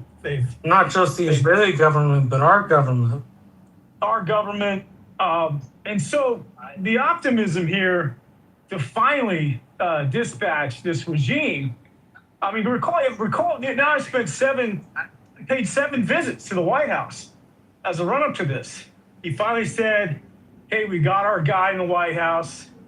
We got the most powerful military in our corner. The Iranian regime is weak. The people want regime change. I mean, there's a whole litany of positivity going in to the decapitation of this regime. And I heard one of the elements of this was one of the elements of this campaign was challenged by Erdogan, which didn't want to see the Kurds brought in to a ground invasion as potentially causing problems on his front. So, and now we're seeing this pact created by the wealthiest Arab state in the region, Saudi Arabia, the nuclear power in Pakistan, and the biggest military in the region, one of NATO's biggest militaries in Turkey. And, this is a check on the ability of the United States to defend the region and the massive oil interests and to their economy and our economy. That they've run out of trust, they've run out of confidence. Our ability to keep Iran from firing upon them. And so what does that do for Israel in the region as the hegemon? It weakens their hegemonic stability there further. But I also heard that it was a play against the Houthis and Iran's proxy wars as they continue to destabilize the shipping and the maritime routes of the oil tankers. So do you consider all of this an indication that he's been played, or that he is the play? He got in over his skis. He had too much confidence. I mean, he had the wrong guy in the chair, Gary. He had the wrong guy in the chair. Defensive Hegseth he was in over his skis. He did not have the acumen or the ability to wage this war. He ignored his Joint Chiefs of Staff with regard to the Hormuz question, and that's clearly blown up in his face. And now what's really probably bothering him and worrying him the most, Gary, is if these oil prices continue to inflate and rain down. I mean, we just saw the massive hemorrhaging of job losses. We're seeing his policies, his economic policies, play out in real time on the domestic front. And if the washout, irrespective of the democratic socialist positions that we've talked about, irrespective of those folks that have been winning, and whether or not Middle America is worried that this country is going communist or socialist, he could lose both House and the Senate, and then be bogged down in investigation after investigation, not to mention the inability to get the funding for this war or for this campaign even further. And his lame duck president status is assured, not to mention another impeachment possibility. So there's massive implications here. And I think, what started out as great intentions has turned in, they say, Gary, the road to hell is paved with good intentions. And, I know whether or not you believe in a hell or not, but we're facing a hell here. We're facing a hell based on good intentions that are completely blown up in our face. And the best path forward is to somehow broker and continue to create the stalemate sort of arrangement. And he may just have to cut some checks to get the straits open again. Otherwise, the costs are going to be far more formidable down the road. I think that I just looked this up. I think there were only 3 generals who have ascended to the Secretary of Defense.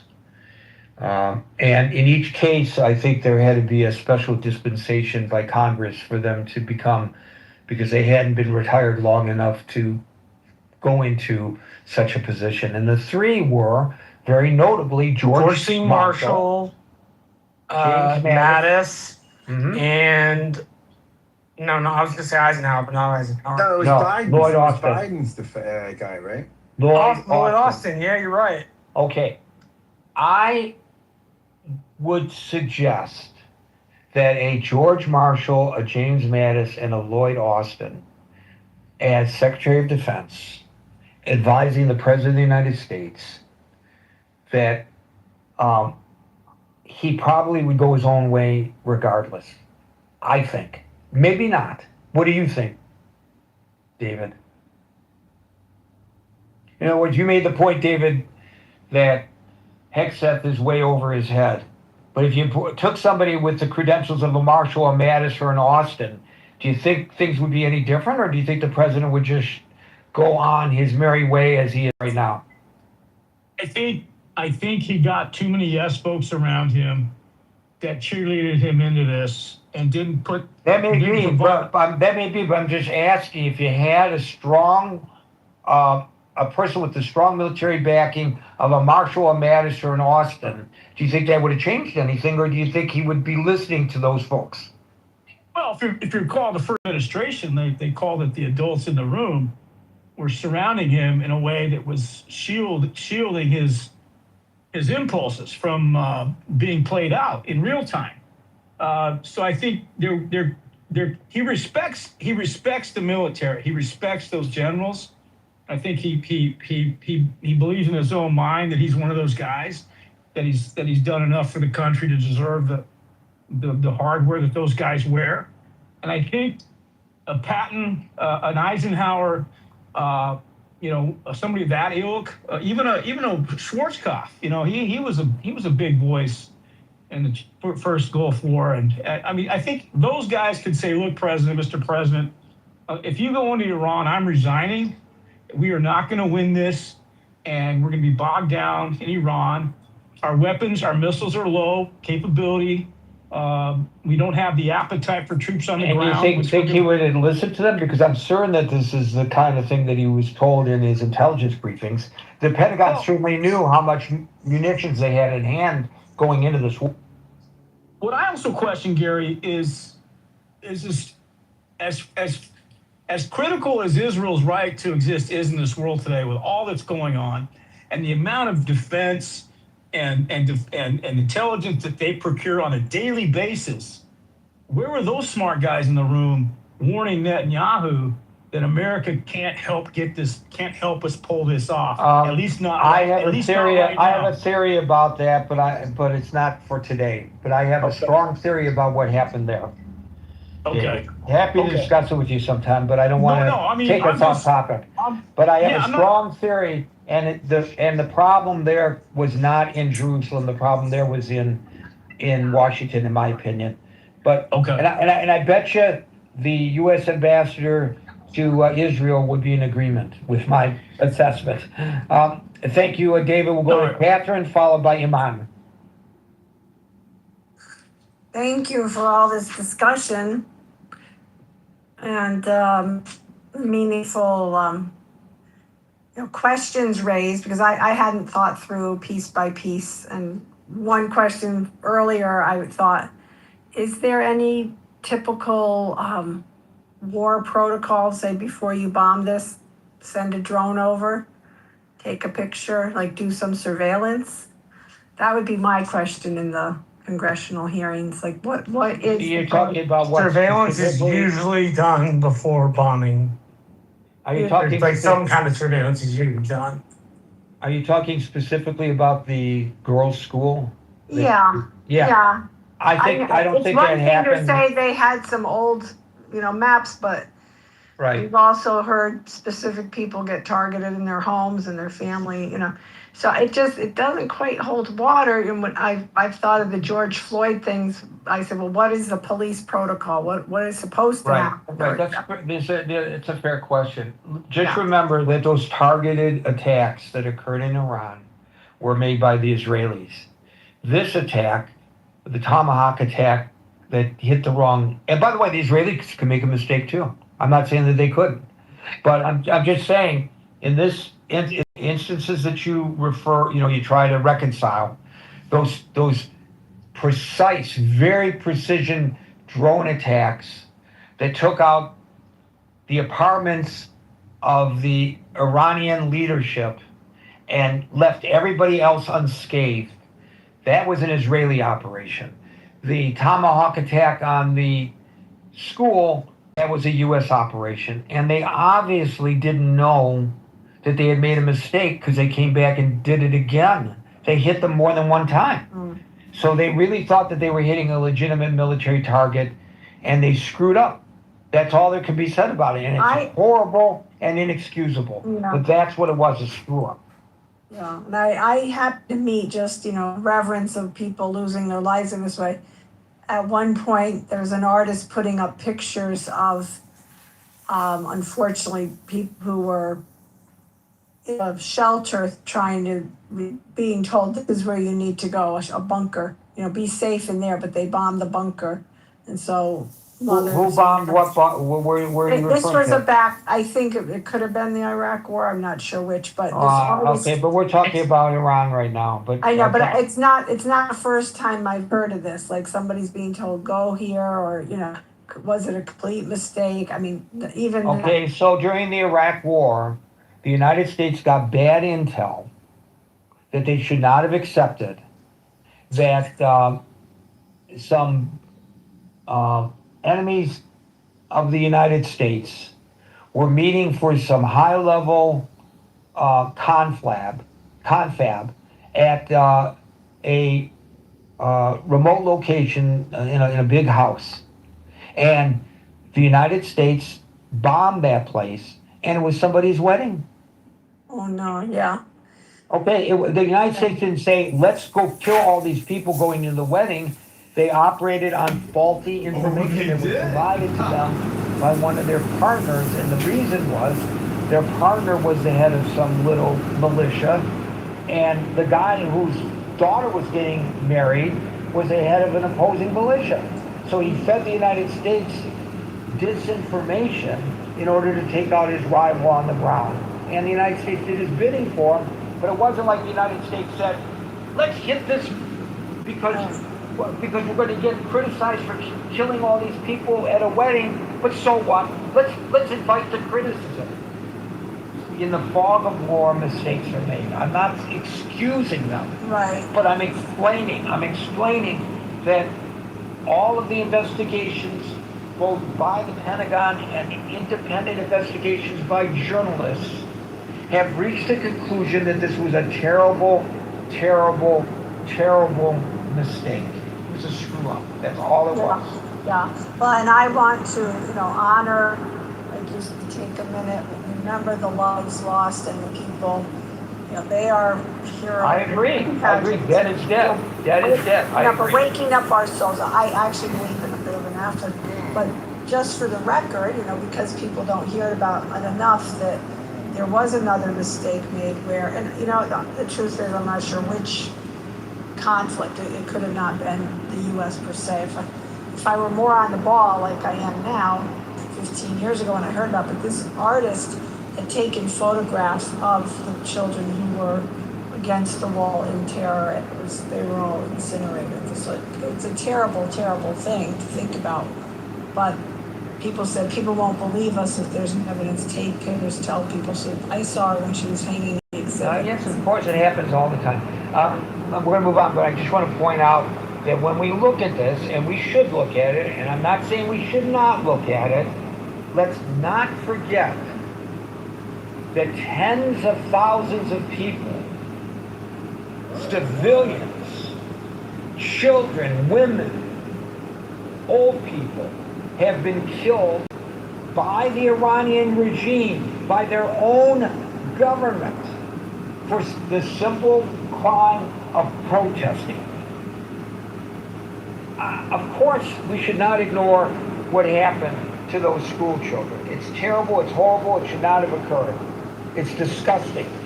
But let's not forget, when we talk about that screw up, the deliberate killing of civilians, the extrajudicial killing of people left, right, and center that continues today at the hands of this regime in Tehran. Are we just going to choose which victims we mourn based on who was responsible for their deaths? Or are we going to pray for the souls of the others, the tens of thousands who are being killed by the Iranian regime? There is hell to be paid within the U.S. military for that mistake, and the U.S. intelligence community for that mistake. I don't know what hell, but I'm sure somebody's careers, at the very least, have been derailed because of some decision that was made that resulted in that attack on that school. And there's congressional hearings about what happened at that school. Are there parliamentary hearings in Iran about the tens of thousands of people who are being killed? Why are we killing our own people? Do we see that? No. So while we flail ourselves for our screw up, which we absolutely should flail ourselves for our screw up, let's not lose sight of what's happening in Iran. You can say that's none of our business. That's an argument to be made. But there's another argument to be made that we are all God's children and we should be concerned about each other. We should not just be concerned about who we kill or who Israel kills. How about the people that the regime in Burma/Myanmar kills, their own people? Just because of their ethnicity, they kill them. They're not even out protesting like these people are in Iran. You could say, if they weren't out there protesting, they would have been killed. All right, the people in Burma aren't out there protesting, but they're being killed because the military junta doesn't like that ethnic group. We don't pray for the souls of those people. We don't even recognize what's happening to those people. Let's be consistent with this. Iman followed by Martin. Hi Gary, thank you for such a nice conversation and discussion. I really enjoyed that. I noticed that I think we shouldn't forget about the big picture. I don't think the situation about Iran is about the midterm election or about Trump as the president. It's about the long-term relationship and U.S. benefits. We have a government in Iran that is looking for hostility against the U.S. We have a government in Iran that is doing anything possible in their hands to destroy America. I know this because I'm an Iranian American. I was born and raised in Iran. So I'm talking about government in Iran that their goal is not the pursuit of happiness or growth or economy growth or a good life for its citizen, but its goal is that to destroy America and Israel. And this is you could have heard that from all the This to America slogans in the last 40 years. And I'm telling you, this is not just empty words. This is what they have been acting on, and you can look at what they have been doing, all these resistance groups that they have been building around Israel in the region. And simply look at what they've been asking the United States to open the Strait of Hormuz. They're saying that the United States has to abandon all the bases in the countries in the region. So I think this confrontation, this military confrontation between the United States and Iran was inevitable. No matter how long you could have ignored this, you could have presidents coming and leaving and say, okay, we're just going to deal with Iran, we're going to let them to do whatever they want. But the more stronger they become, the more difficult it becomes for the United States to deal with that. I think October 7th was just a glimpse of that. That you leave a country, you give them with money in their hands, and you just leave them alone. And over time, all of a sudden, you deal with a monster that is almost impossible to deal with. So I think dealing with Iran was inevitable. That's something needed to be happening. Maybe not President Trump getting involved like maybe other presidents, but at some point he had to do that. But the problem is, now you have to deal with Iran. How would you deal with it? Look at what happened in the region. You have Iraq, you have Afghanistan, you have Libya, you have Syria. The ultimate goal, not to forget about, is not to simply overthrow the government in Iran. And the goal is not also to make an ally out of the Iranian government. The goal is that to make a neutral government in Iran. And why I'm saying that? Look at what happened in Afghanistan. We were okay to hand over Afghanistan back to Taliban as long as they are not attacking us again. We're okay to have the militia groups in Iraq as long as the Iraqi government is not seeking, hostility against U.S. government. We're okay with having like a dictator in Syria as long as the Syrian government is okay to live peacefully with Israel. So I think the ultimate goal in Iran was the same. The ultimate goal in Iran for any president to come to power in the United States is not to make an ally out of Iran, is not to overthrow the government in Iran, rather is to having a government in Iran that is willing to live with US and Israel without attacking it.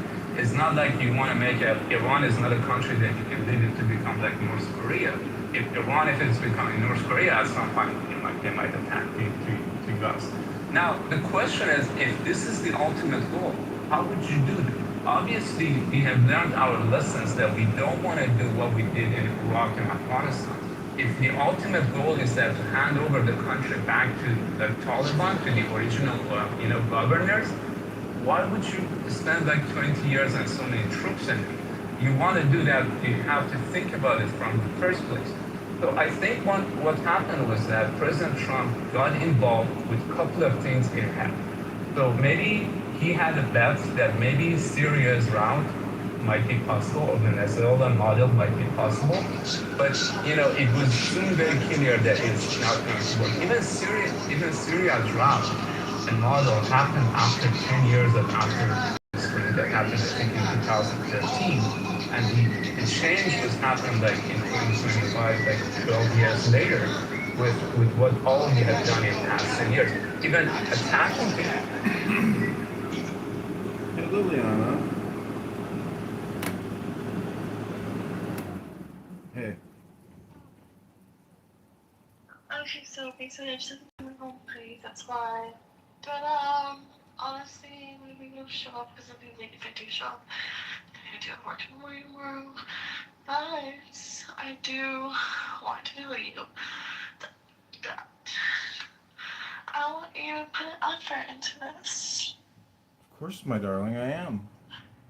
Will you? Are you gonna prove it to me? I'm proving it to you every moment, my darling. Okay, well I want you to come here. You want me to come to your house? Come here, yeah. Okay. Let me hop in Well, this. I'm not inside though, but I need you to drop something off. Oh, you just want me to drop something off and then leave?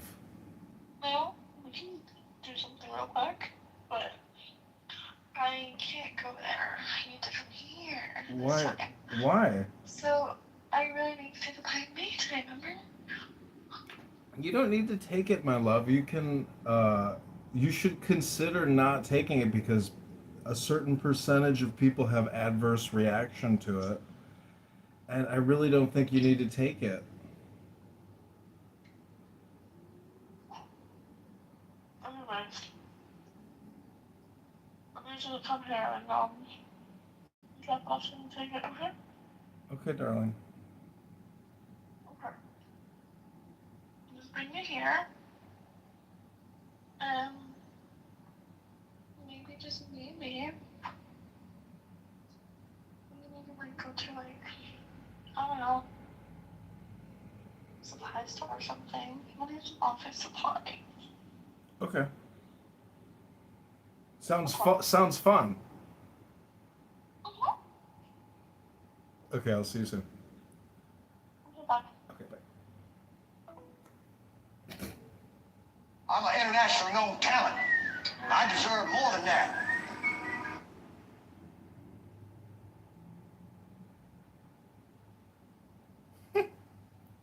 I don't think so. I'm just gonna stay home. Fuck, I should never have bought it.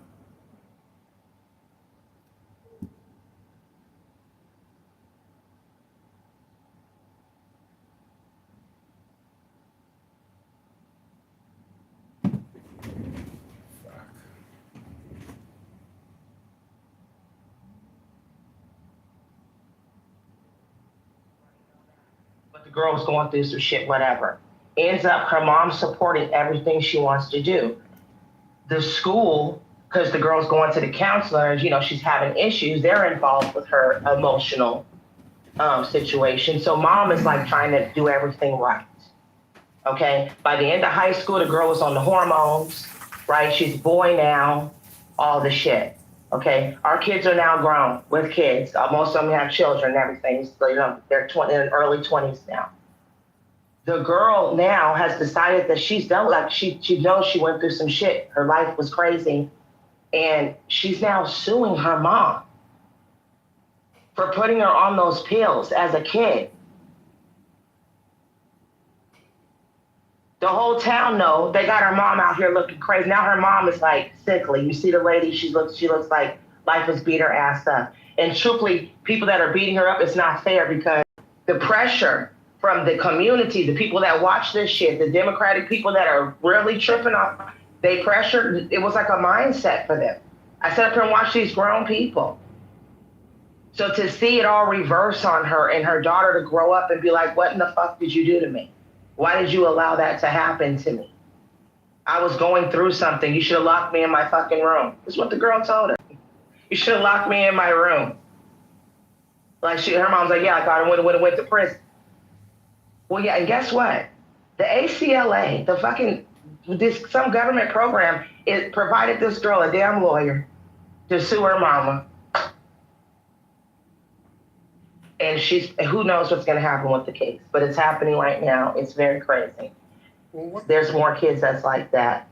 The shit's a fad, like most things that kids do. And then cut your fucking kid's leg off and give him an eye patch. He wants to be a pirate. Like, you have to, this whole shit is crazy. And yes, there are neighborhoods, affluent neighborhoods especially, where people are giving their kids what they can to appease them for the amount of work that they got to goddamn do to pay their mortgage, right? That are dealing with this shit. So no, Rob, it's not just everybody has the same shit. Of course, there's other kids that I know that obviously have none of this going on. It's not everywhere. But in particular areas, it's rampant. And people have the right to vote for their jurisdiction. Well, my so it advice doesn't would be flow over. any parent, if you concerned about that type of stuff, because I was concerned about the type of stuff my son specifically, when we were enrolling him in school, would be exposed to. Thankfully, in HISD, as much flack as they give Houston Independent School District, it does have a school choice program that says if you can get your child to another school, and especially if they can pass the testing and all that, they can go to any school you can get them to. Thankfully, my son excelled. He passed all of the tests, so we found a school that was better for him, that was still in the program. I mean, still in the HISD area.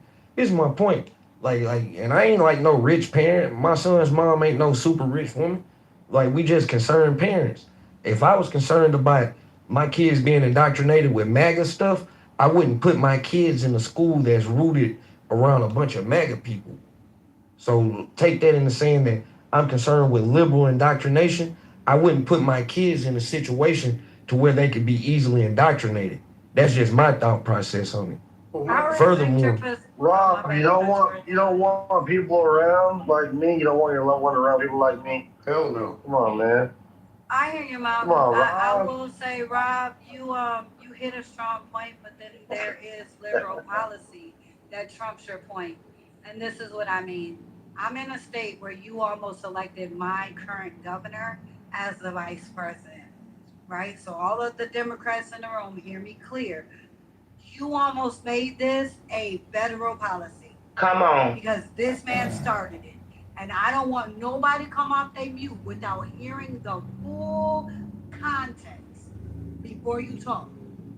Now, the law doesn't explicitly say we're going to transition your kids. What the law says, and I want you to understand what's possible, because I'm explaining possibility and actually happening after the law. our governor, Governor Tim Walz, enacted an executive order that then became a bill and became a law in the state of Minnesota, completely liberal state of Minnesota. The law says that we will support the gender affirming care of any child above 7, irregardless of their parents' opposition. Matter of fact, they made it a crime to oppose your child's gender identity crisis, right? It's a crime to call it a crisis here. What happens here is if your child above 7 and above can make it to an emergency locale, that's a hospital, that's the Some school police location. station, schools, anywhere there's a mandated reporter. They can tell the mandated reporter that you are not affirming their gender identity. Minnesota will begin the process to unparent, remove you as the sitting parent, and enact the state as the parent of the child and begin gender affirming care. This, please don't interrupt because it gets worse. Not only can we do that for kids in Minnesota, but kids in Texas who can make it up 35 to my state, we will stop your state from coming to get your child. This is a law. I don't want you to argue with me until you've actually read the law. You all made this psycho. You all were trying to make that psycho the fucking vice president. And I don't want to hear. We want Sharia, Mike. We want Sharia there. I was born here. Hold on. We want Sharia law, Mike. Hold fast. I don't even know why you're interrupting. If Bro, you're a Republican, see, I'm an Arab. We want Sharia law there. if We you want are Sharia. a conservative, I don't know why you're interrupting me, because as a conservative, you should be amening. Yes, sister girl, let's shut it down till the end. I shouldn't get any pushback from a conservative, not today on this topic, when it is literally a fact. Moreover, I am disgusted by the motherfucking tampons in the Motherfucker, we want the Sharia law, Mike. Period. We want Sharia law there. Can you? And real quick, for the record, But can you nobody watch them up? knew the fuck that school was doing this shit until your kids are actually there. Who the fuck would So the consciously worst be like, part of this oh, shit let me is- go sign my kid up for this Wait. bullshit. You So whoever can't put that in the remove- chat is wait, fucking Tasha, ridiculous. Wait. You cannot remove. This is the whole state. And for all of you that say, well, you moved to this state, I am a 5-generation Minnesotan. I am a historic community descendant. I am not just getting here yesterday. These people did this shit and we protested. These people did this shit and we were screaming and hollering, help. It is so bad up here with our children, which is why I enrolled my kids in the HSISD. What? Sukla, what? From Minnesota? Yes. I enrolled my kids in the Houston Independent School District via their digital platform because I refused to let my children go to school in this sick ass We want state. Islamic school, bro. We want Islamic school. Fuck all the schools. We want Islamic school, Mike. Let me Sharia land it, school. Matthew. Oh, fuck's sake, Somebody every- get Matthew, please. Somebody get Matthew. No, but for real, all bullshit aside, I did enroll my children in HISD's digital education program where they were homeschooled via the digital education program of the Houston Public Schools. I appreciate the ability to be able to do that with school choice. So I'm not knocking what Rob says, because Rob's actual instance worked for me to get my kids out of this demonic ass system where they put your children in a cage if they ask to be. If your kid tells them they think they're a rabbit, they will feed your baby rabbit food, put them in a cage, and let them run around. Your baby can tell them up here that they are a gerbil, and they will give their ass a hamster wheel. Your baby can say they're a kitten, and they'll get them a fucking litter box. I want to sacrifice our children, Mike. I want to sacrifice our children. I need you to stop. I need you to stop. Because you're interrupting a good informational session and you look like a Democrat shield. Fuck out my way. We gotta stop these sick, demonic motherfuckers from touching our kids. In the mind and on the body. They gotta go. And y'all think it's a game, but I promise you this, you don't want American Minnesotan politics to rule the USA. You do not want Tim Walz. You do not want him. But y'all was so Kamala, you didn't realize what came with her. Kamala ass was doing the same shit. This bitch came from California where the same shit was going on. And not to mention, this bitch was keeping prisoners in jail 6 to 8 months over their sentence.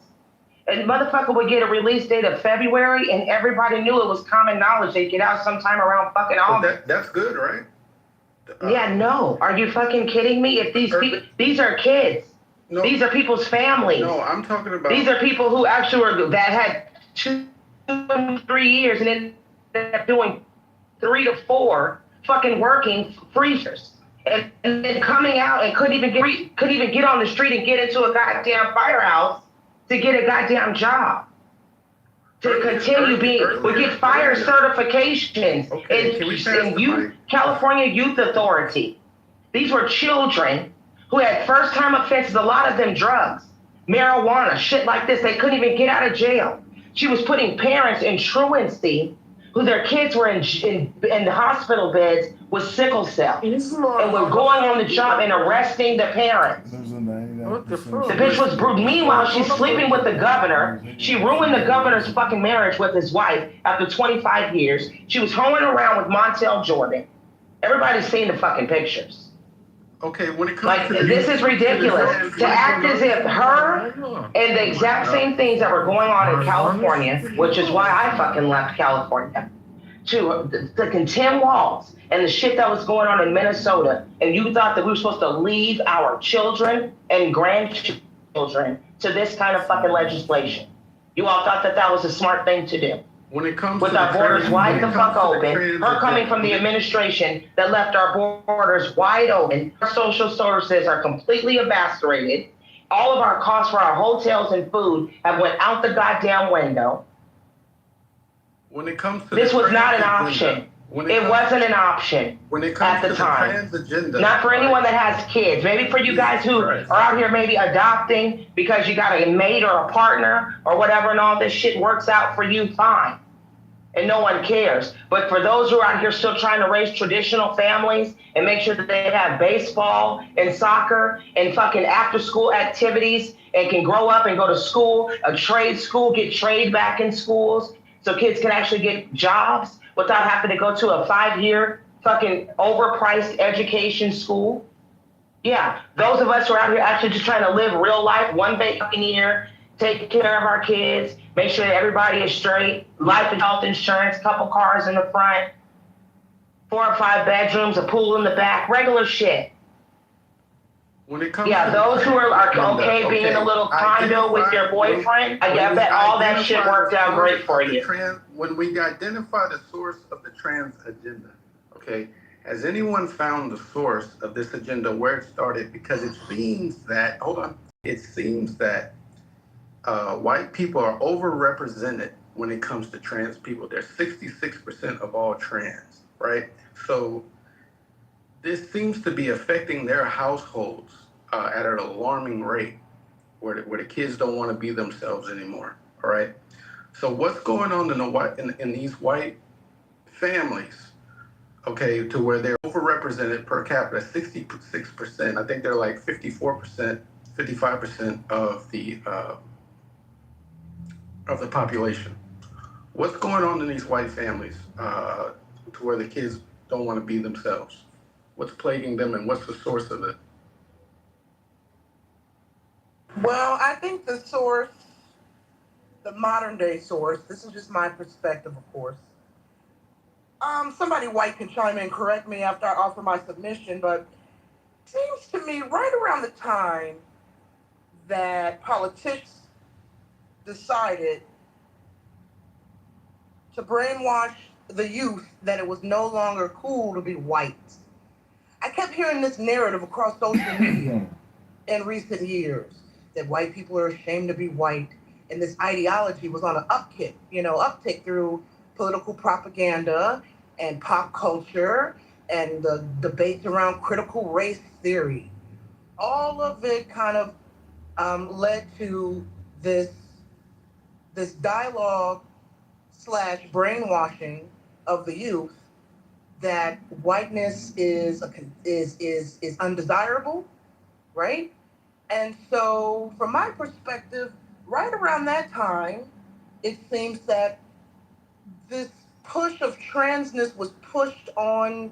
I mean, I won't say it was just pushed on white kids, but I think the reason why you see it highly represented in whites is because, well, for those who think it's no longer cool to be white, that it's shameful, it's embarrassing because of history and racism and et cetera, et cetera. How can white people be oppressed, right? How can white people position themselves as a new oppressed class or a marginalized class? They certainly can't do it through race because nobody's going to buy it, considering the historical context around so-called whiteness and white history. Sex and gender is the only other option. So now you see, anytime we have this trans conversation, it always centers on white males.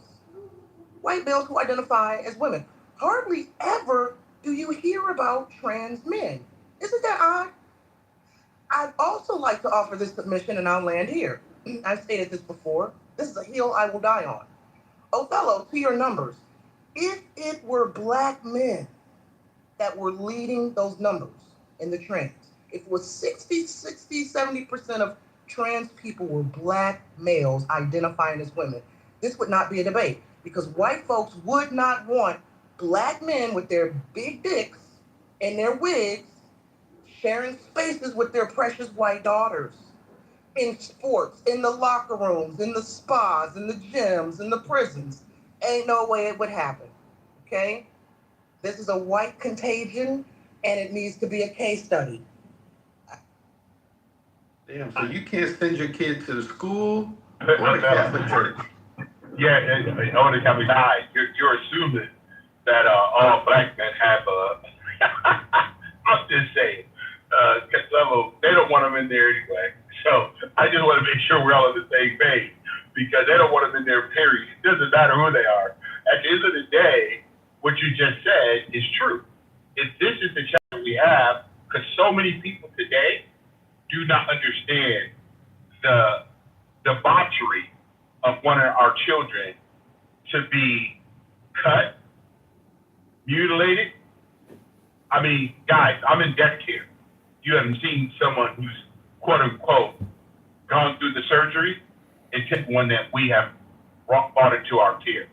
Guys, it is something that I don't know why any doctor would ever tell me that they were here to preserve a life.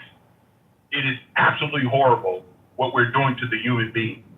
And I'm sorry that people think, oh, it's because, Johnny thinks that he's a girl. Johnny is not a girl, okay? It's called dysphoria.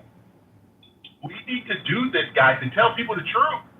Oh, I'm sorry, we're in the Trump talk. I mean, Donald Trump is one of the people that said, we can't cut off people's penises. We can't cut off our kids.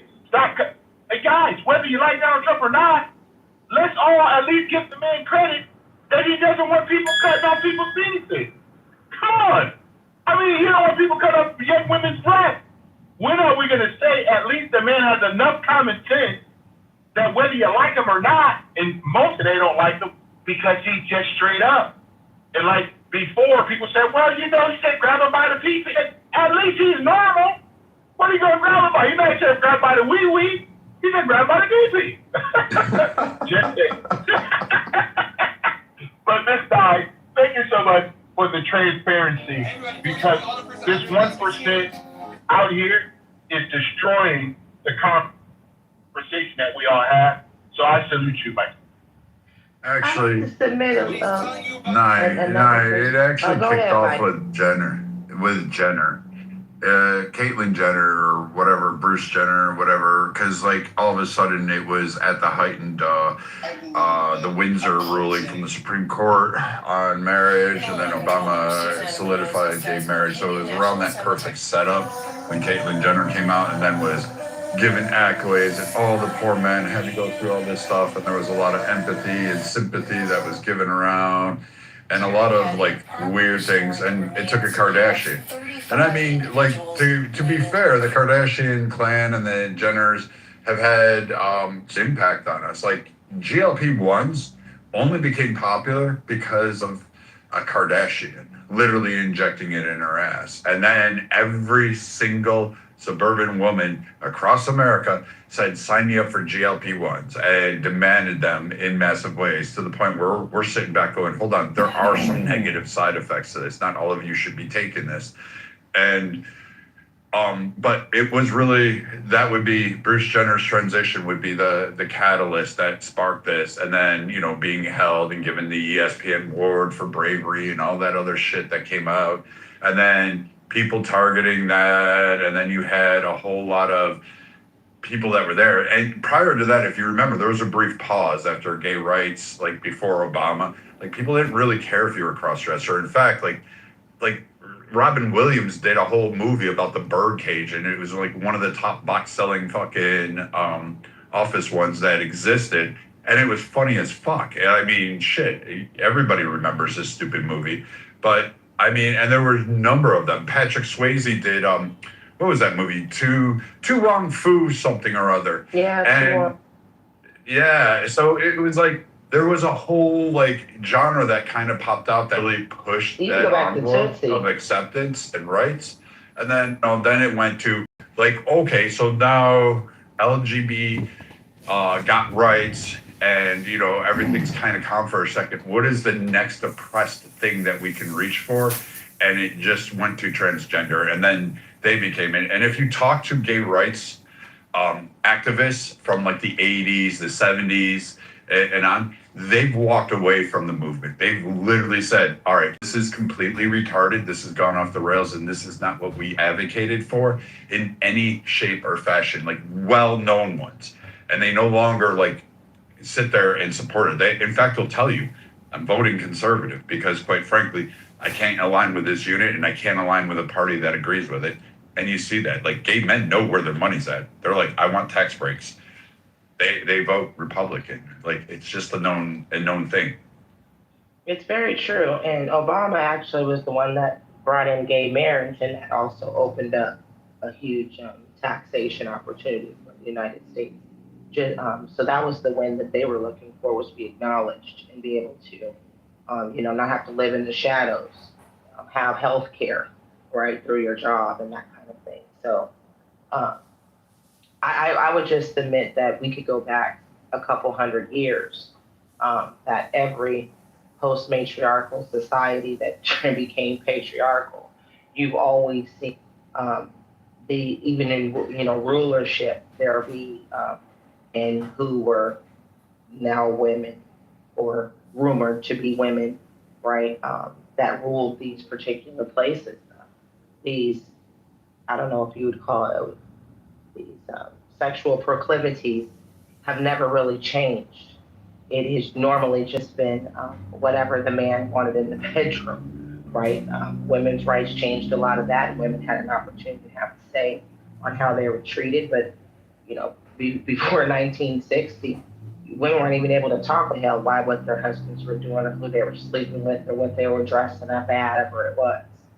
So after that time period, just like Viking was just talking about, we went from a period of there being gay clubs, gay places, gay sides of town, right? Areas where people went for specific things. Nowadays, every club is intermixed. Everything is whatever it is. So there's been a huge change. I don't know what clubs you going to, baby, but hey.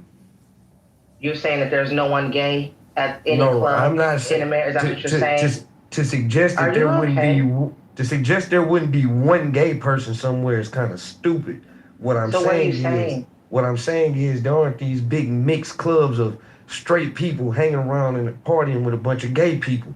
Like, are you serious? Clearly, you believe that in 2026? Yeah, he ain't been outside. That's what I'm saying. Y'all talking about some real California. I guarantee you, I'm way more outside than y'all. You don't hang out in Montrose? I guarantee you that. No, I don't hang out in Montrose. I used to work over. You feel me? And that's how I would know that like they still have their own area. You got it. Largely confined to their own areas. Y'all are The making gays are issues confined. up. This is discrimination. The gays need to sue. Where are the gays Sue confined? to be free. Somebody show me. Fellow just in every city they have gay areas. Yeah, but just So to be they're not confined to those. When I say confined, I don't mean locked up and held. I'm saying they party in their areas. Okay. Yeah, in 1984, when they used to go to the Blue Oyster, nigga, now they're where? What the fuck are you talking about? This is crazy. Club without seeing 5 gay people. For instance, we always had Loring Park. We've always had gay 90s. You can look up these 2 things in Minnesota. Loring Park, gay 90s. When you get to those 2 places, it's rainbows and motherfucking superstars, okay? Whatever the fuck. They are all rainbows or superstars. If you go there, we automatically assume that you're either friendly towards them, like you cool, you know somebody who in the life, or you in the life yourself, right? No questions asked. However, prior to this Obama thing, you wasn't catching them over at Rick's at all. You aren't gonna find them over at the Caboose. They mess around, get their ass whooped if somebody rub up on the wrong person drunk. It did not happen. Sorry. Right. Today, baby, they right there in the heart of the city. We built this city on rock and roll with everybody else with their titties out telling you they a man. And you wouldn't even know the difference, half of them, if you wasn't in their damn face. So how would you know? Yeah, we got to remember when the gays start taking to the streets saying, we're here, we're queer, get used to us, it was a wrap. Yeah, they're no longer confined to their little pockets because they had to be. Yeah, this ain't police academy, okay? Yeah, the straights, listen, for decades, the straights have historically gone to the gay clubs because it's always been known that the gays had better music, better vibes, better. Oh, so this whole like straights and the gays aren't mixing at clubs. I don't know where y'all got this, but clearly we don't know a lot of gays or straights that hang with gays. To be fair, I'll be fair with you. I don't like hang out with a lot of gays. I know gay people. I hang out when our party at is in areas amongst people. It ain't even about them being straight. It's just we not doing certain things. You feel me? Like I'm in Houston. This is a big population for the LGBT community. Somebody gay up You there. see them every day. Like ain't nobody tripping about them. That's what I'm saying. Like how is this such a big topic issue? We talking about transgenders. Like this shit ain't even like it's such a small percentage of the population. Rob, It's some fear mongering shit. No, Rob, and listen, that's the thing about it. I think most people agree with you on that point. And the trans issue was never an issue for anybody. Still, for some odd reason, your politicians decided to make that an issue and make it a talking point. Your average American wasn't talking about this stuff. And you don't think that it was right-wingers from North Carolina that made that a national issue? Rob, one last point, I'm gonna shut up. It's only a national point right now because the liberals decided that the children needed to be targeted. The liberals said the children are suffering from gender dysmorphia. And that is unheard of. Children don't know what gender dysmorphia is, transgenderism is. Your average child is not waking up one morning talking about, I'm born in the wrong body. These are ideas instilled in them by the pedophiles and groomers that are either their parents and or educators. What the fuck is this bitch talking about? The whole movement was, okay, you want...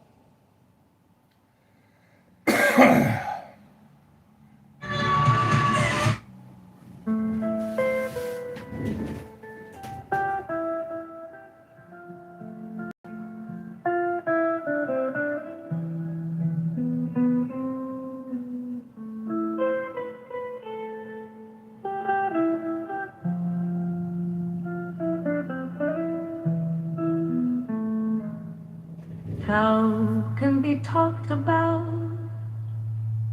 but not the eternal time.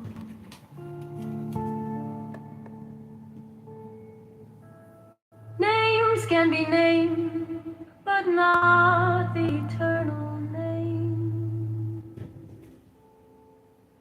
As the origin of heaven and earth.